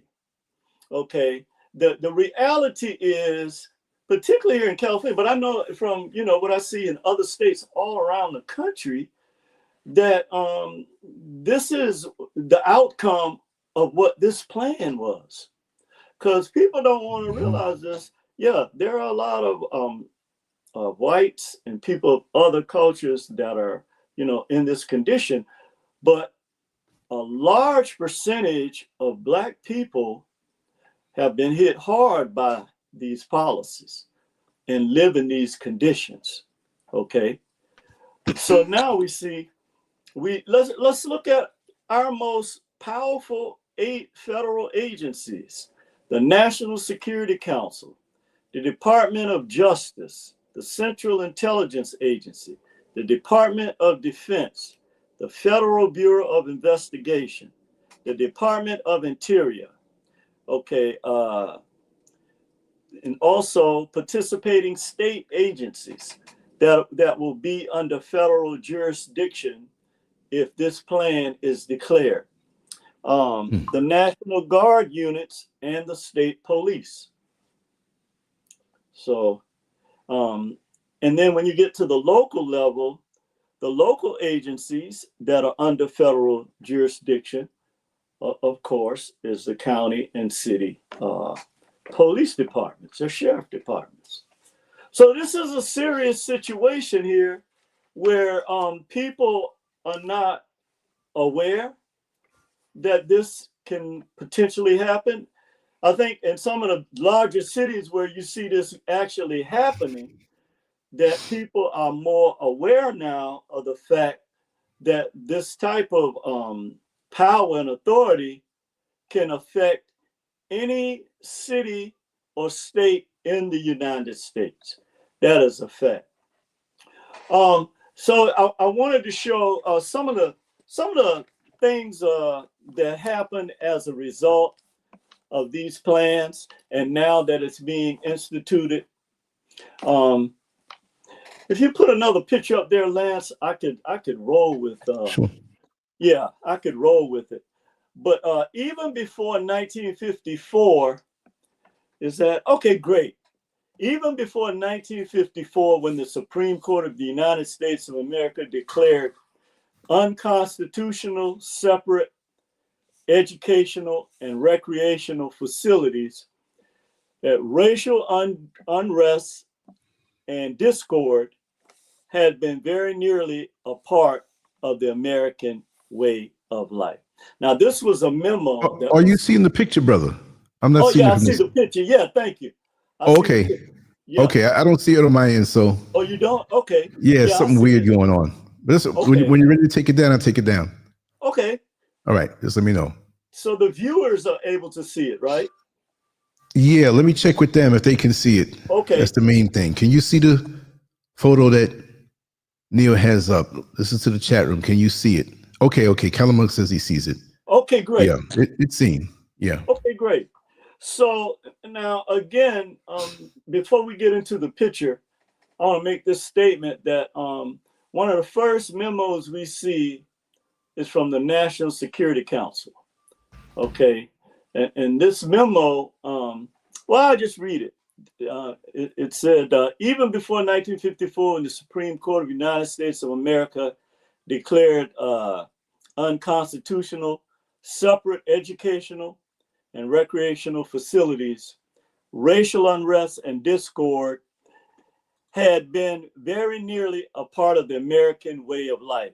But that way of life was repugnant to most Americans since 1954. However, that unrest and discord have broken out into widespread violence, which have increasingly placed the peace and the stability of the nation in dire jeopardy. So these words were being used to gaslight, okay, a situation where, okay, well, the blacks are getting too powerful.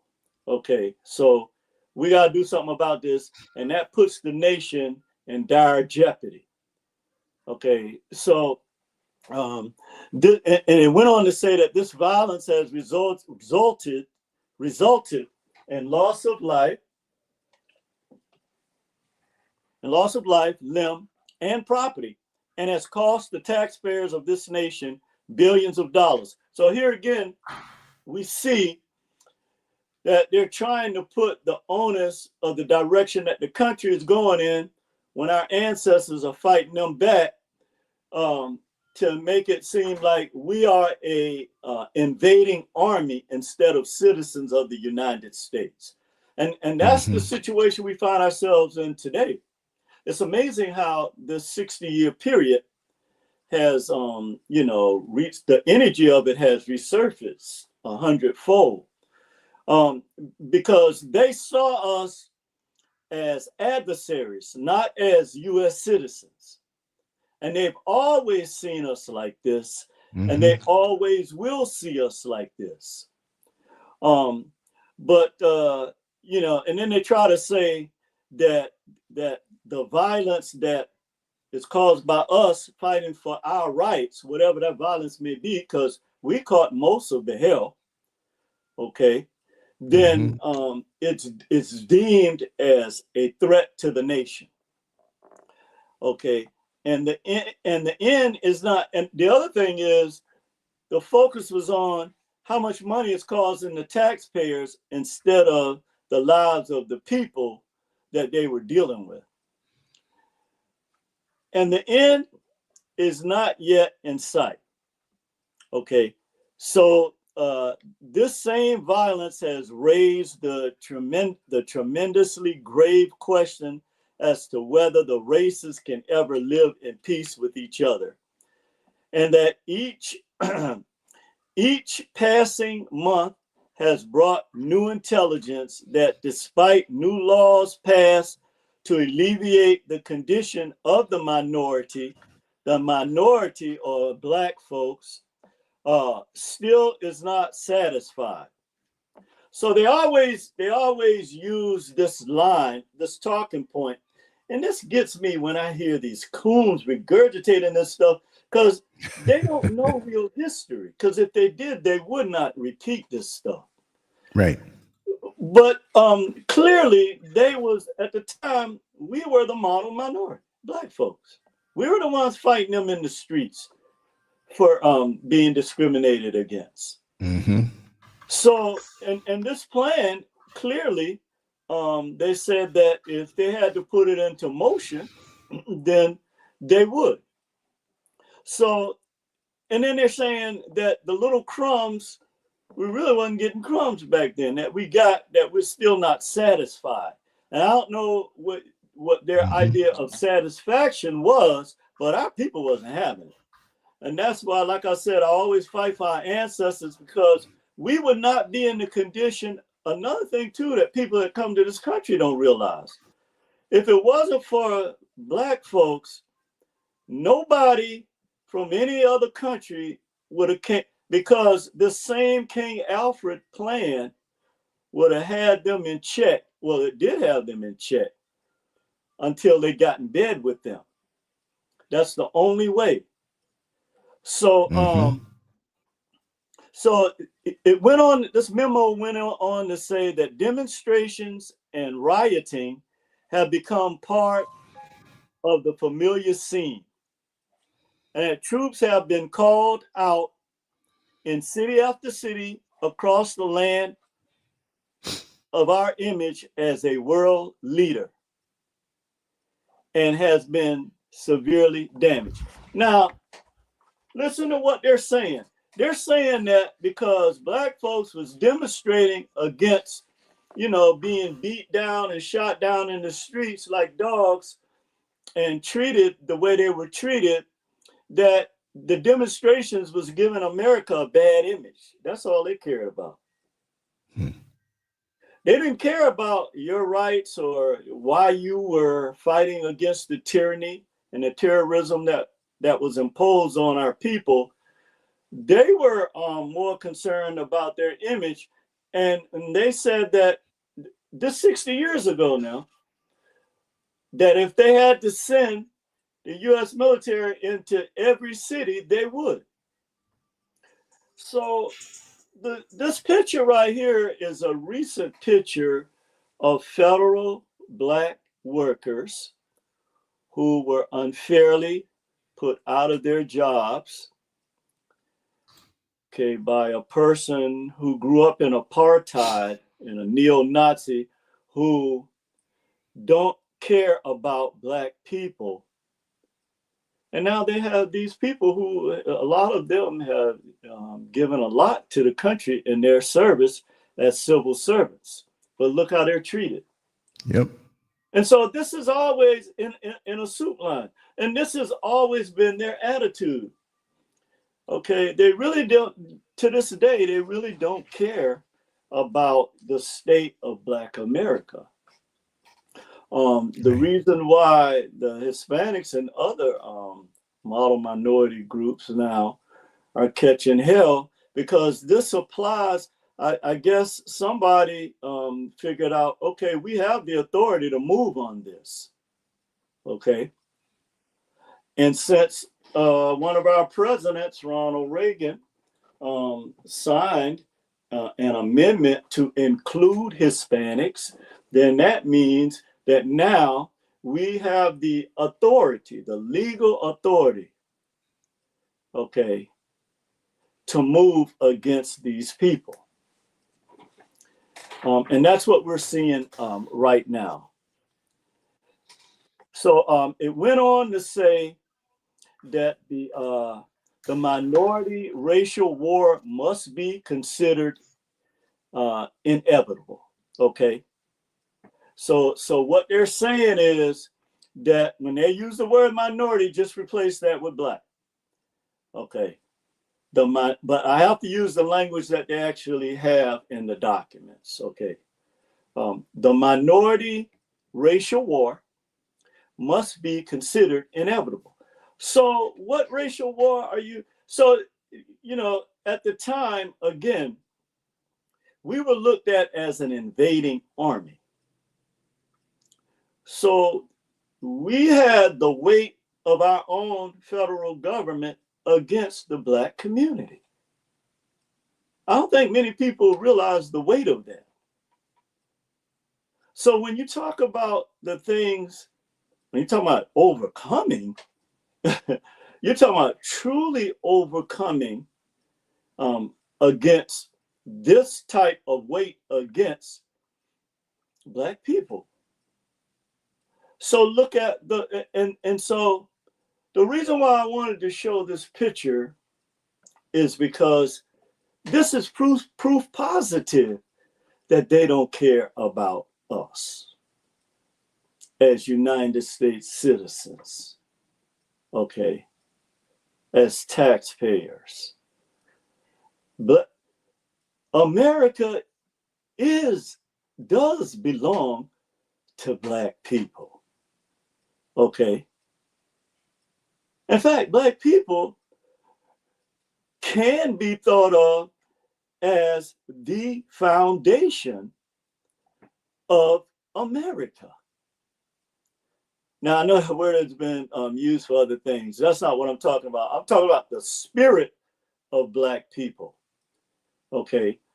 Or what we call the black life force. So America is ours.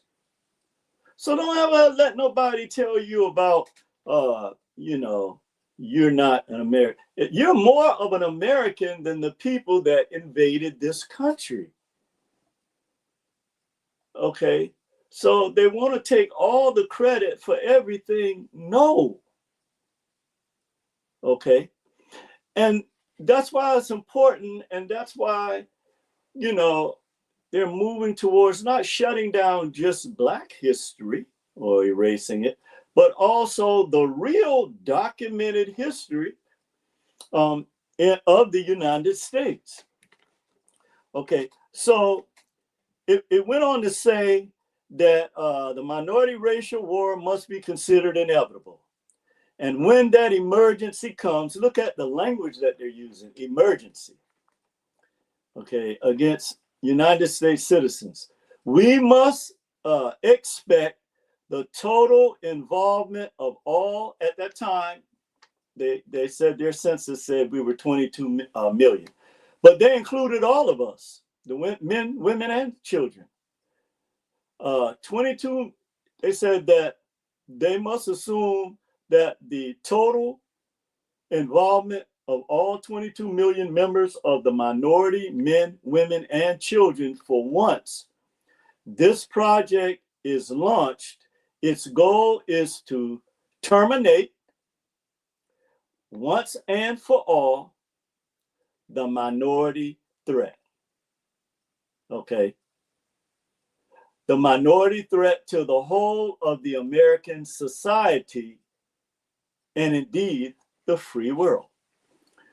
So you got arguably one of the most powerful organizations in the world, certainly in America, okay, openly saying that the 22 million blacks minorities at that time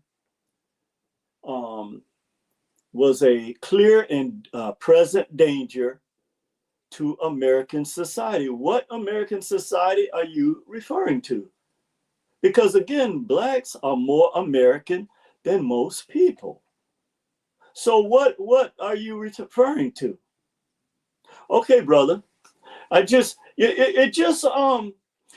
was just interesting to me how this 60-year manifestation now is manifesting. So here we have another memo from the chairman of the National Security Council, preliminary memo to the Department of the Interior. Now I want to show what is that? Could you put another picture up there, Lance? Because this is very important right here. Yes, thank you. Now this is the unemployment lines of America. Okay. Now it's interesting that this memo to the Department of Interior that is responsible for things that happen within the geography of the United States, okay, or boots on the ground, like you like to say, Lance. Under the King Alfred, or under Rex 84, the nation has been divided into 10 regions. Now this is how deep this is. They divided the entire United States into 10 regions where they identified minorities and how they could neutralize you, how our government could neutralize its own black citizens in the event that there was some type of what's the terminology? The demonstrations, rioting, or racial discord. They could move on black folks, or I got to use the language that they use, or the minority. We know who it was at that time.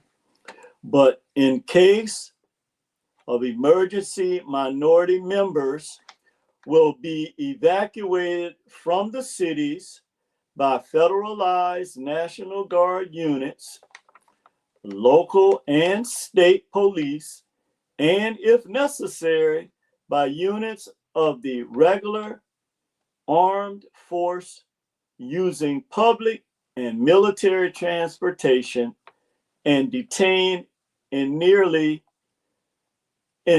nearby military installations until further course of action has been decided. Now that's very deep. So the two agencies that were responsible for coordinating this was FEMA and also the Department of Defense. So now we know we have a whole new different, which I can't say their name, but we know who they are, that's actually dictating this plan. Okay, so I'm gonna read that again because again, I'm so proud that black people, that their pineal glands are open and they're woke. So now you can receive this. Yes, our own U.S. government has always considered us as some type of invading army, okay, in some form. It's right here in their congressional records. A preliminary memo sent by the chairman of the NSC to the Department of Interior. Under Rex 84, the nation has been divided into 10 regions. In case of emergency, minority members, you know what they're talking about, will be evacuated from the cities. Okay, so when people tell you you can't be, you can be held in facilities in the United States, is what I'm trying to say. Maybe not so much deported. Okay, and this is what they're not telling you. But members will be evacuated from the cities by federalized National Guard units, and federalized, or you can look at it as deputized, local and state police, and if necessary, by units of the regular armed forces using public and military transportation. So they can commandeer public transportation. They can use any mode to take you to these facilities, any mode of transportations, to transport and detain in nearby military installations until a further course of action has been decided. No habeas corpus, no nothing.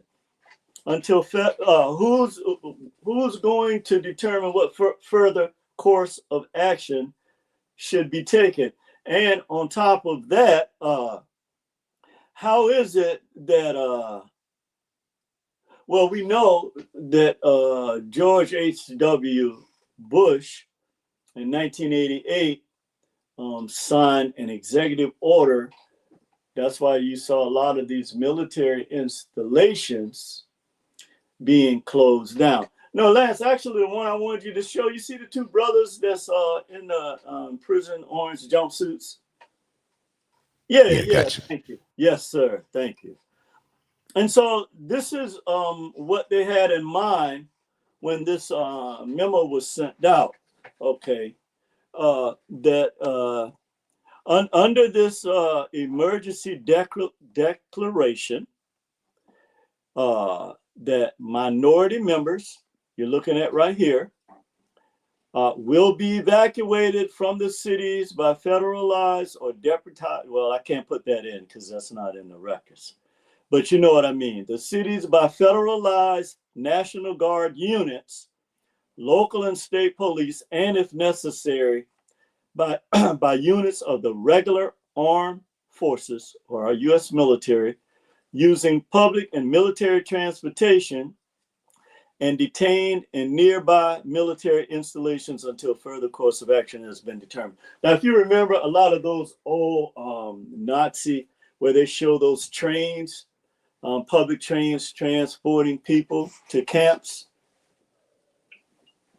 that's what comes into mind when they say that. Now, let's look at the 10 areas of the country that they have designated as these areas where these installations are, okay, that they're going to transport people to. The first one is the capital region. I'm assuming they're talking about in the Washington, D.C. area. The Northeast region, we know, D.C., Baltimore, Philly, New York, Maine, Connecticut, you know, the Northeast. The Southeast region, Georgia, Alabama, South Carolina, North Carolina. Oh, they got everything covered. The Deep South region, I don't know where. I'm assuming they're talking about New Orleans and places like Florida. And then they have another one, Deep South region 2. So they got it chopped up, just like the Berlin Conference in Equivalent. They got it chopped up. The Great Plains, the Midwest, you're not going to escape. The Rocky Mountains, Colorado and these other places. The Southwest region, Texas, New Mexico, these different places in the Southwest. And then the West Coast region, California mainly, Washington State, Portland. So this is okay, brother. If you want to put another picture up there for me, this memo here Also, it said no attempt will be, I think if you can go to another one. Let's see. I know you. Oh, yes. Yes. Thank you. Right there. Now, I want to read this particular document, and then we're going to get, we only have one more set of documents here, but we're going to get into this. Because, see, the other thing about this plan that they're not talking about, and when we go back and look at the earlier pictures we showed of the tents, the tent cities where people are living in squalor, and then we showed the picture of the brothers in jumpsuits, okay, and then we showed our sisters, a couple of brothers who were federal workers in suit lines. Okay, so they're hitting you in all of the areas of human existence, okay? And the reason why I have this particular visual here is because they're also trying to eliminate the, I guess they call them useless eaters, okay, at the level where they have introduced these powerful drugs. Okay, so now they have a drug that they combine with fentanyl, which we know they're saying is already 100 times stronger than, are they saying morphine or whatever, heroin, but they're mixing this horse tranquilizer that they call trank, okay? And it's also referred to the skin rotting zombie drug. Okay, and this is a picture. I'm not going to call the name of this area, but a lot of people are probably familiar with this because it's all over the internet. But this too, I believe, is part of the social dynamics that they're using to implement this plan. So we saw first the tent cities as part of this plan, because people that are in these conditions, they don't have the power to fight back. Okay, let's just keep it real. Okay, they don't have the power to fight back, and they're the most vulnerable population. So what they're going to do, they're going to create, because change comes out of chaos. Okay, and you determine the direction of the change. Okay, that's our saving grace. And what our people are doing now with the boycotts is I just never thought that we would reach this level, man. But this is it. This is how we have to fight back, because they view us not as American citizens, but as a threat to the U.S. government. Okay, and now with artificial intelligence, they can do more things. Okay, but I want that picture, to sink into your mind, because a lot of people, turn a deaf eye to what the reality, not the rhetoric. I deal with the reality. I go and I look at the reality. I don't listen to people on the news, because what I see in reality and what I hear them say on TV is two different worlds. Okay. And that's the first thing you got to recognize, is they're lulling our people asleep again, like the young brother was saying, because we don't realize that our energy is connected. You can't let people tell you, oh, that was the 60s. Oh, I didn't own a slave. Oh, blah. No. Okay. You can't do that. And the way that you have to do that is stop fighting each other over these little silly, about who cares. You're a child of the sun. I don't care where you are on this planet. I don't care what you want to call yourself. And we got a bigger fight that we need to prepare our children for than this silliness that's going on with our people. This is the one area where I have to say that we're not totally woke yet. Okay. And hopefully we can move more in that direction, because as long as you arguing and fighting with each other, we already know what Memorandum 46 said, that under no circumstances can they allow the diaspora to unite, under no circumstances. But yet you're helping them with this. You take these little isolated incidents that happens between Black Americans and people from other cultures, and then we want to blow that up. Like, you know, this is what they do. They take one situation involving one of our knuckleheads that goes out and maybe carjacks an old woman, and then they want to paint all of our young men in this light. Hell no. And we need to stop doing this too, gaslighting this crap. There are always going to be incidences where people from other cultures are going to have disagreements, okay?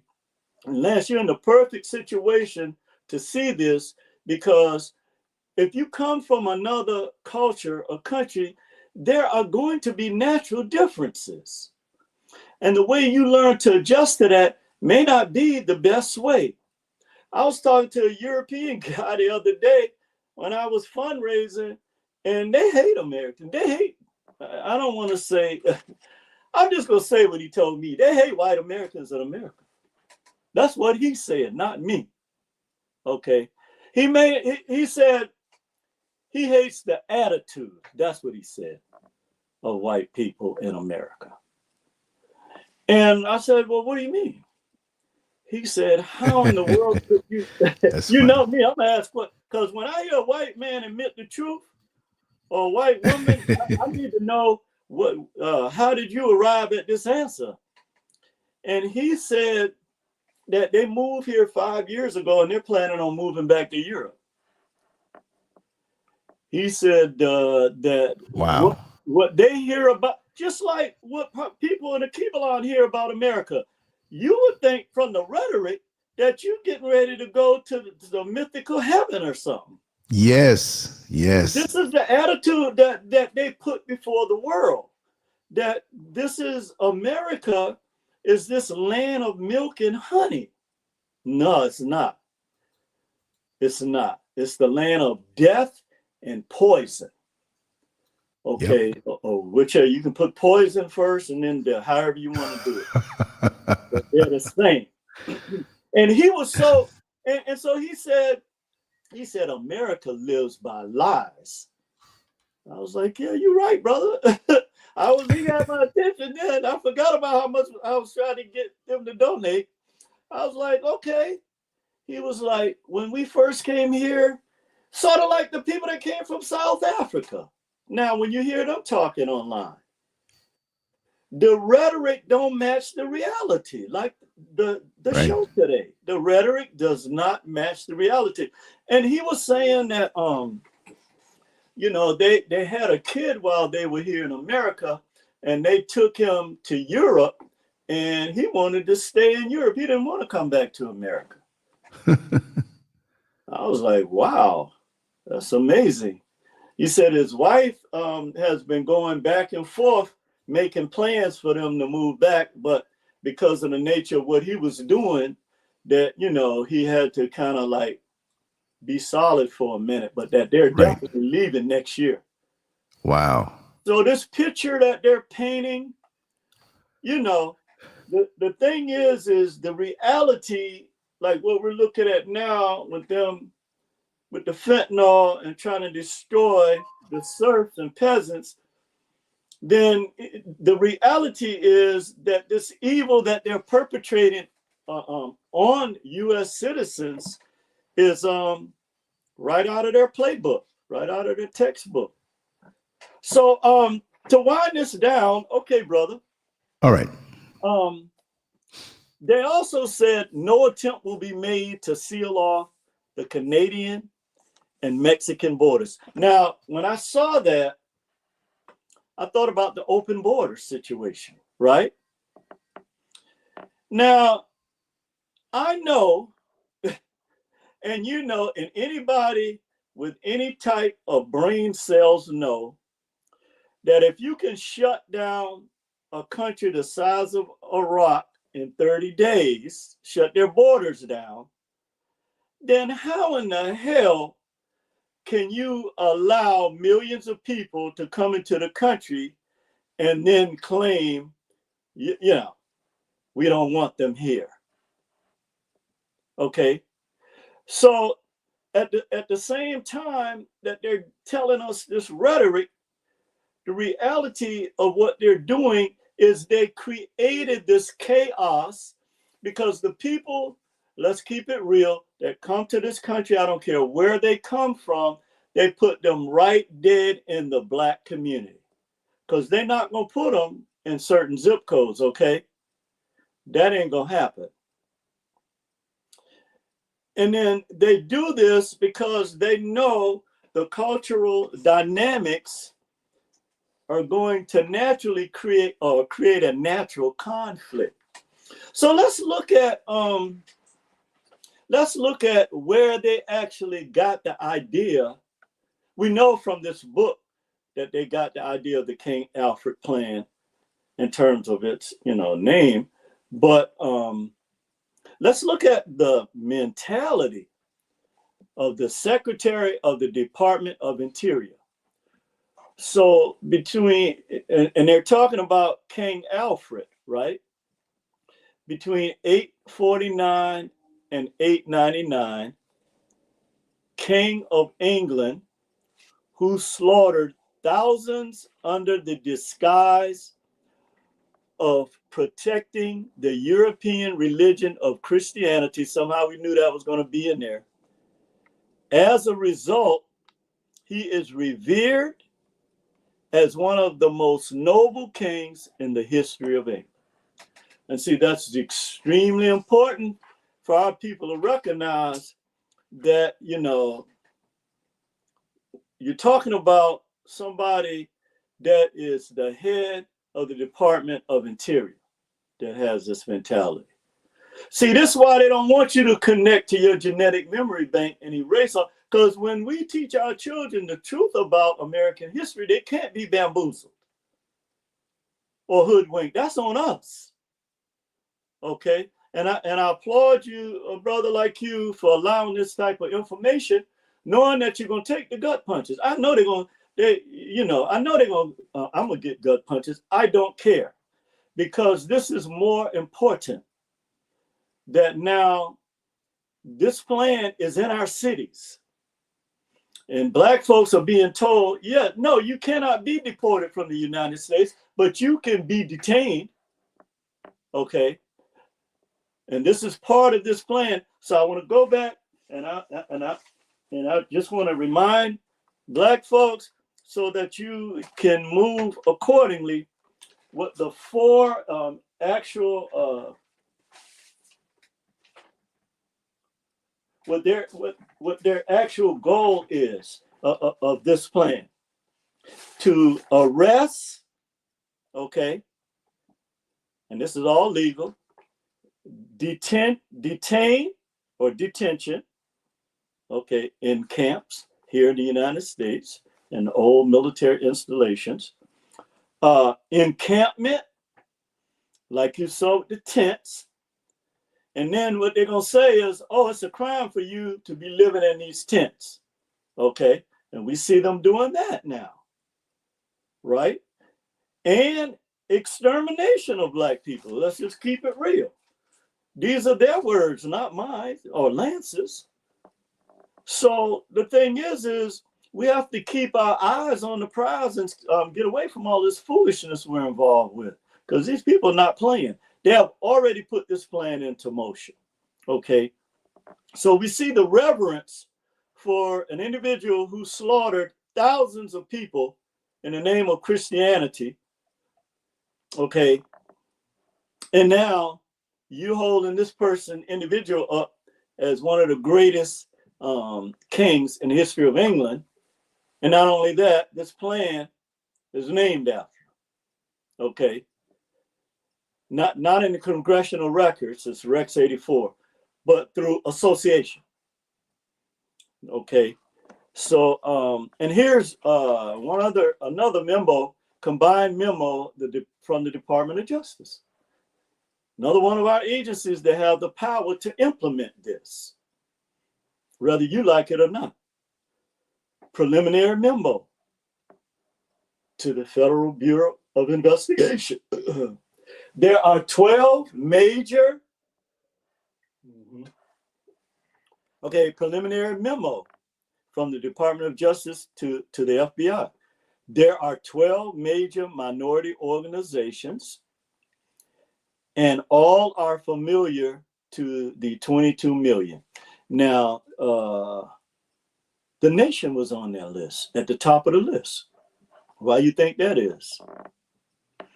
That because they have always been at the forefront. Okay, the minister, Malcolm, Elijah Muhammad, I don't care what nobody say about them. These black men have always been at the forefront for fighting against these evil forces on our communities. That is a fact. And they're at the top of that list. But now they had 12 organizations that they listed at that time. I think the NAACP was one of them.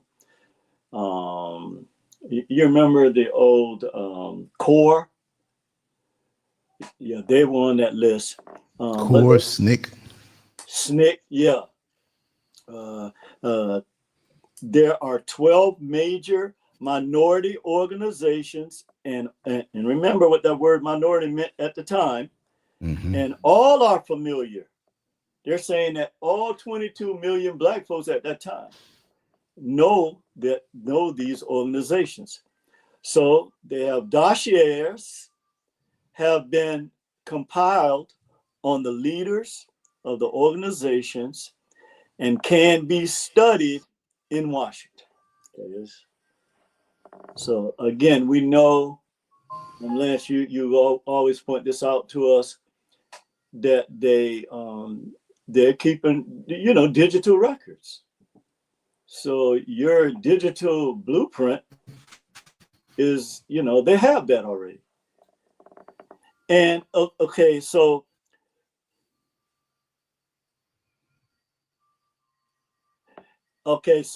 these dossiers that they have compiled on the leaders of these minority organizations can be studied in Washington. So they kept the records in Washington, which makes sense.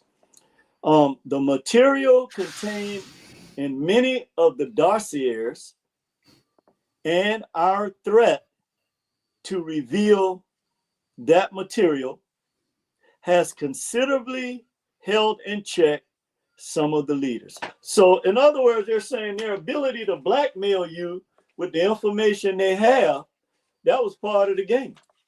Okay. So they have this information on you, and we know that they do this very effectively. And then they'll use this information against you. And all of us have a past. So I can take anybody and go back and find something on them that they're, not pleased with. It's a part of growth. It's part of life. So these are the type of evil games that they play, right? Right. One more, I want to bring one more into the record. This historical document about the King Alfred plan that's very, very serious, that black people need to pay attention to, okay?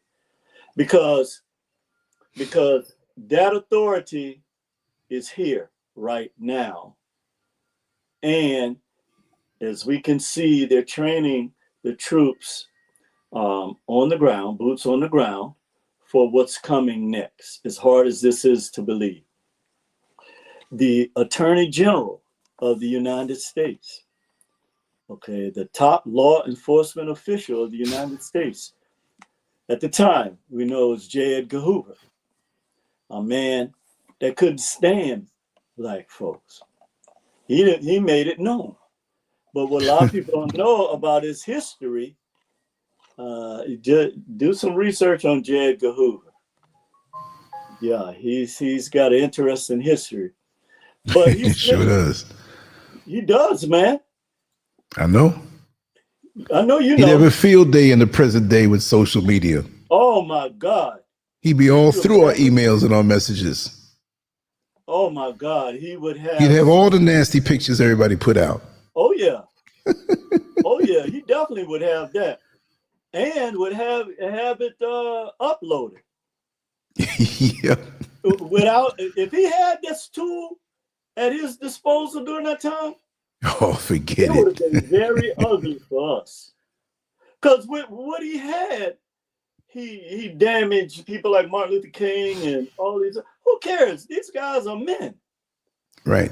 Ain't nobody care about their, at the end of the day, I don't ever see anything about Martin Luther King or Malcolm X exciting a riot to kill somebody.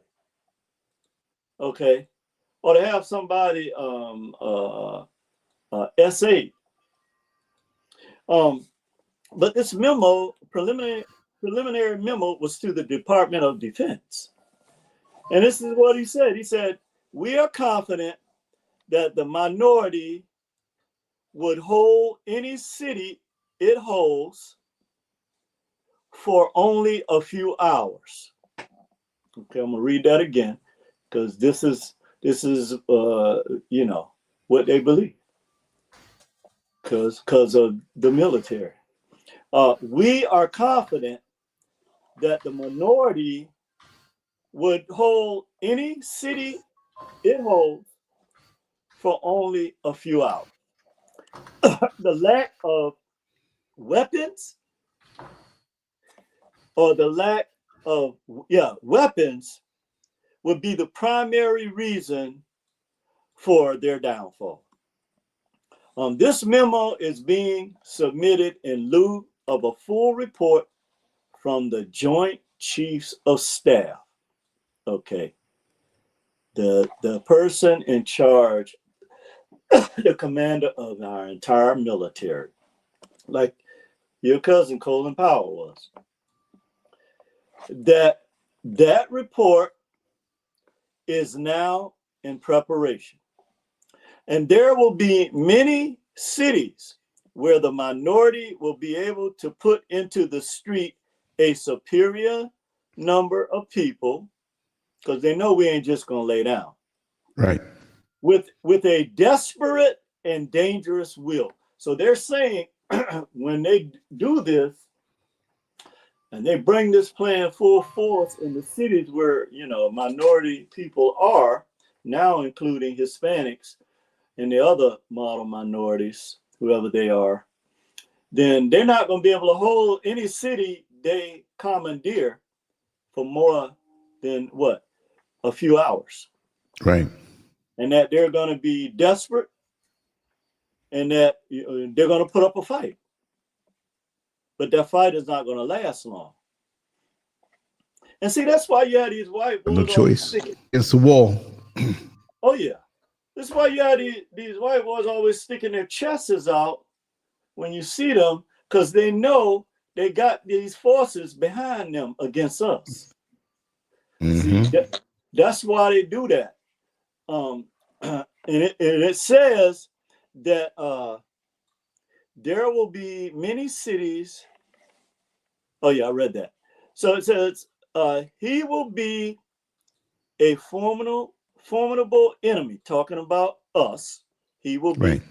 For he is bound to the continent by heritage and knows that political asylum will not be available to him in other countries. So what they're saying is Black folks know they can't be deported, right? Mm-hmm. However, and this is going to be the reason why they're going to fight so hard. You can't separate the fact that Black folks are America, okay? We're a major part of America. So they know, because of our heritage, for what our ancestors did to build America through all their blood, sweat, and tears for all these centuries of unpaid labor, all the slavery and the hell our people had to go through. And we always talk about all our cities that they burned down and put underwater. our blood is in this soil too deep to abandon it. So they know this. So they know that black folks are going to put up a hell of a fight. Okay. And finally, it said that the greatest concentration of the minority is in the Deep South, the Eastern Seaboard, and the Great Lakes region, and the West Coast. While the national population exceeds that of the minority by more than 10 times, talking about white folks, right? We must realistically take into account the following. An estimated 40 to 50% of the white population will not, for various reasons, engage the minority during an emergency. So what they're saying is they know that regular white folks is not going to come out and fight against us. Okay, so they're going to use the military. They're going to use that power because they're already saying at least 40 to 50% of white. And then again, too, you know, I want to say this, okay? There are white people that know that what's being done to our people is wrong, okay? But at the same time, it's almost like you having to make a decision. Am I going to protect myself, or I'm going to have to try to go out there and help somebody else? You know what I mean? So it's preservation of self first. And so a lot of them are just by default not going to confront black people. And the other reason is they know that black folks going to put up a fight, okay? That they know there's over 500 revolts in the history of the United States. They don't want to talk about the Denmark Vesey revolt. They want to talk about, what's his name, Nat Turner. They don't want to talk about this. But they already have the receipts on what happens when black folks' backs are against the wall. They know this. They know this history. So, and finally, they're saying that American armed forces are spread around the world. A breakout of war abroad means fewer troops at home to handle the emergency. And see, they keep referring to this as the emergency, right? And local law enforcement officials must contain the emergency until help arrives. So they already have a plan with a local law enforcement that's going to be the buffer for them to keep check on us, right? On black folks, wherever they are, until they can set up this King Alfred plan and have the military come in. Well, they're already in our communities now. Until help arrives and the facilities, logistics are all put in place for the minority. Yeah. So at the end of the day, my brother, all this unnecessary back and forth between our people, man, we are wasting valuable time by not organizing.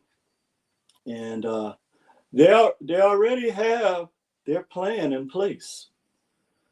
Okay. And that plan, they showed you they're going to use that power, that military power that they have. They're going to use it. They are using it. And so we're going to have to look at now, because to be honest with you, if we connect, and this is almost, I don't like this word impossible, but I'll just say unlikely, going to happen in the next 5 years. At the rate they have our people in the diaspora going at each other over this silly stuff, they're going to keep us focused on that until, like they said, until they can get everything in place Mm-hmm. to carry out this operation. So you keep going on YouTube, you know, happy that somebody has lost their home or somebody is broke, or, you know, just rewarding all the evil stuff these people have taught you when you're Mm-hmm. supposed to be carrying the mountain laws around in your chakra. You go right ahead. You're going to get exactly what they're going to get. Because at the end of the day, their power is not greater than the creative spirit. That's what I wanted to say in ending. But they can affect your daily life. And they know that this time, this energy vortex is open now. Right. So with that, I end the show, brother. It's just so amazing how you extended it. And I thank you for that, because it turned out, turned out perfect. No matter Yes. what Yes. sabotage, what the purpose of, what the purpose was. Yeah, yeah. But we hang in there, and there's always going to be a way open. And if it's one door closed, 3 more doors will open. And just want to say that I see somebody in the chat room. I can't pronounce the name, but he's one of the brothers that come in.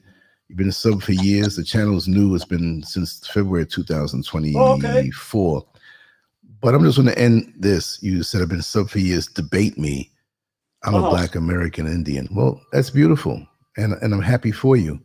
And especially in America, I mean, a man can claim to be a woman and a woman can claim to be a man.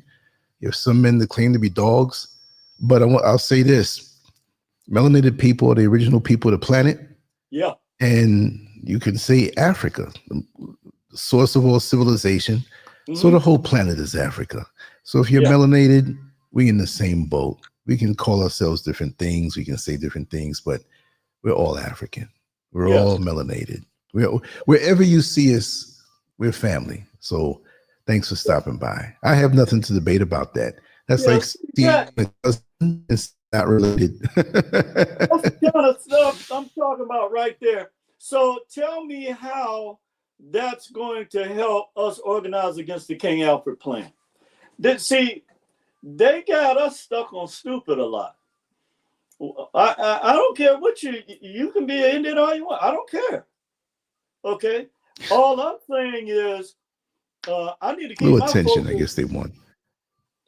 Probably. Mm-hmm. You think these folks care whether or not what you call yourself? They don't. I know. I'm sorry to tell you, they do not. You have, on the last note, you have so many here in the motherland who look down on Black Americans, not knowing what we've been through, but they go because they worship anything white. And when they go to America, they put them down and they run with others. Oh yeah. I'm not saying they hate anybody, but you haven't studied history. You haven't been in our plight. Again, like I always say, if I tell you the stove is hot, you don't believe me. Don't just put your hand on it real quick on a quick visit and say, well, I felt it a little warm, but it wasn't hot. Put your hand on there and keep it there. Right? Exactly. And let me know how hot it is. Everybody can't be wrong. You know what I mean? Exactly. But thank you, Brother Neil. Thank you once again. Yeah, I'm glad we held on. On the replay, you'll hear us stalling a little bit, trying to keep the signal and dropping the signal and coming and, make a little bit of small talk. But I'll put in there when your actual presentation begins. And like I said, I'm happy. I'm glad. Thank you, brother. Yes, I'm looking forward to Lance. Keep up the good fight, man. All the young brothers and the young sisters that's coming and chopping it up with you. It's a good thing. Thank you. And keep up the great work, brother. And I'll talk to you again soon. Definitely, brother. Thank you so much. Okay, brother. Okay. All right. Peace. Peace. Much love. Much love. Thank you, everybody, for hanging in there with us. We will be back on Monday. The good part about the show being later than Thursday is that Monday comes quicker. So I'm looking forward to that. I got some other things I'm going to be uploading tonight. Well, it's actually 10:39 for me. I'm going to I got a lot of stuff to do tomorrow early. So I'm going to try to get these pieces up and edited. And we'll be back tomorrow night because I know I have a full day tomorrow, unless I get a chance to do a little quick live stream out in the street, which I'm probably going to do. And it's always a pleasure. Thank you for hanging in there with me. I don't need 5 million subscribers. I just need the love and care of the people who understand and our little tribe over here. And I'm very happy about that.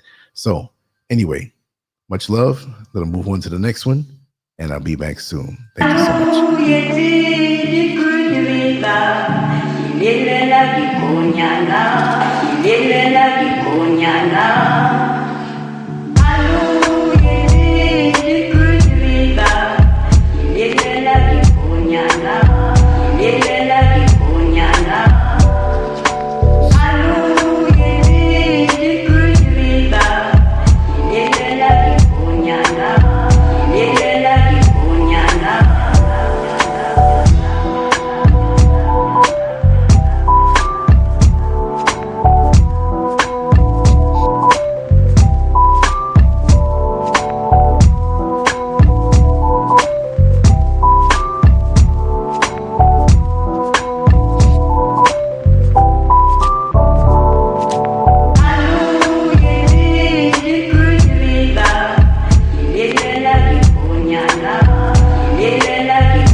So, hello, this is Martha.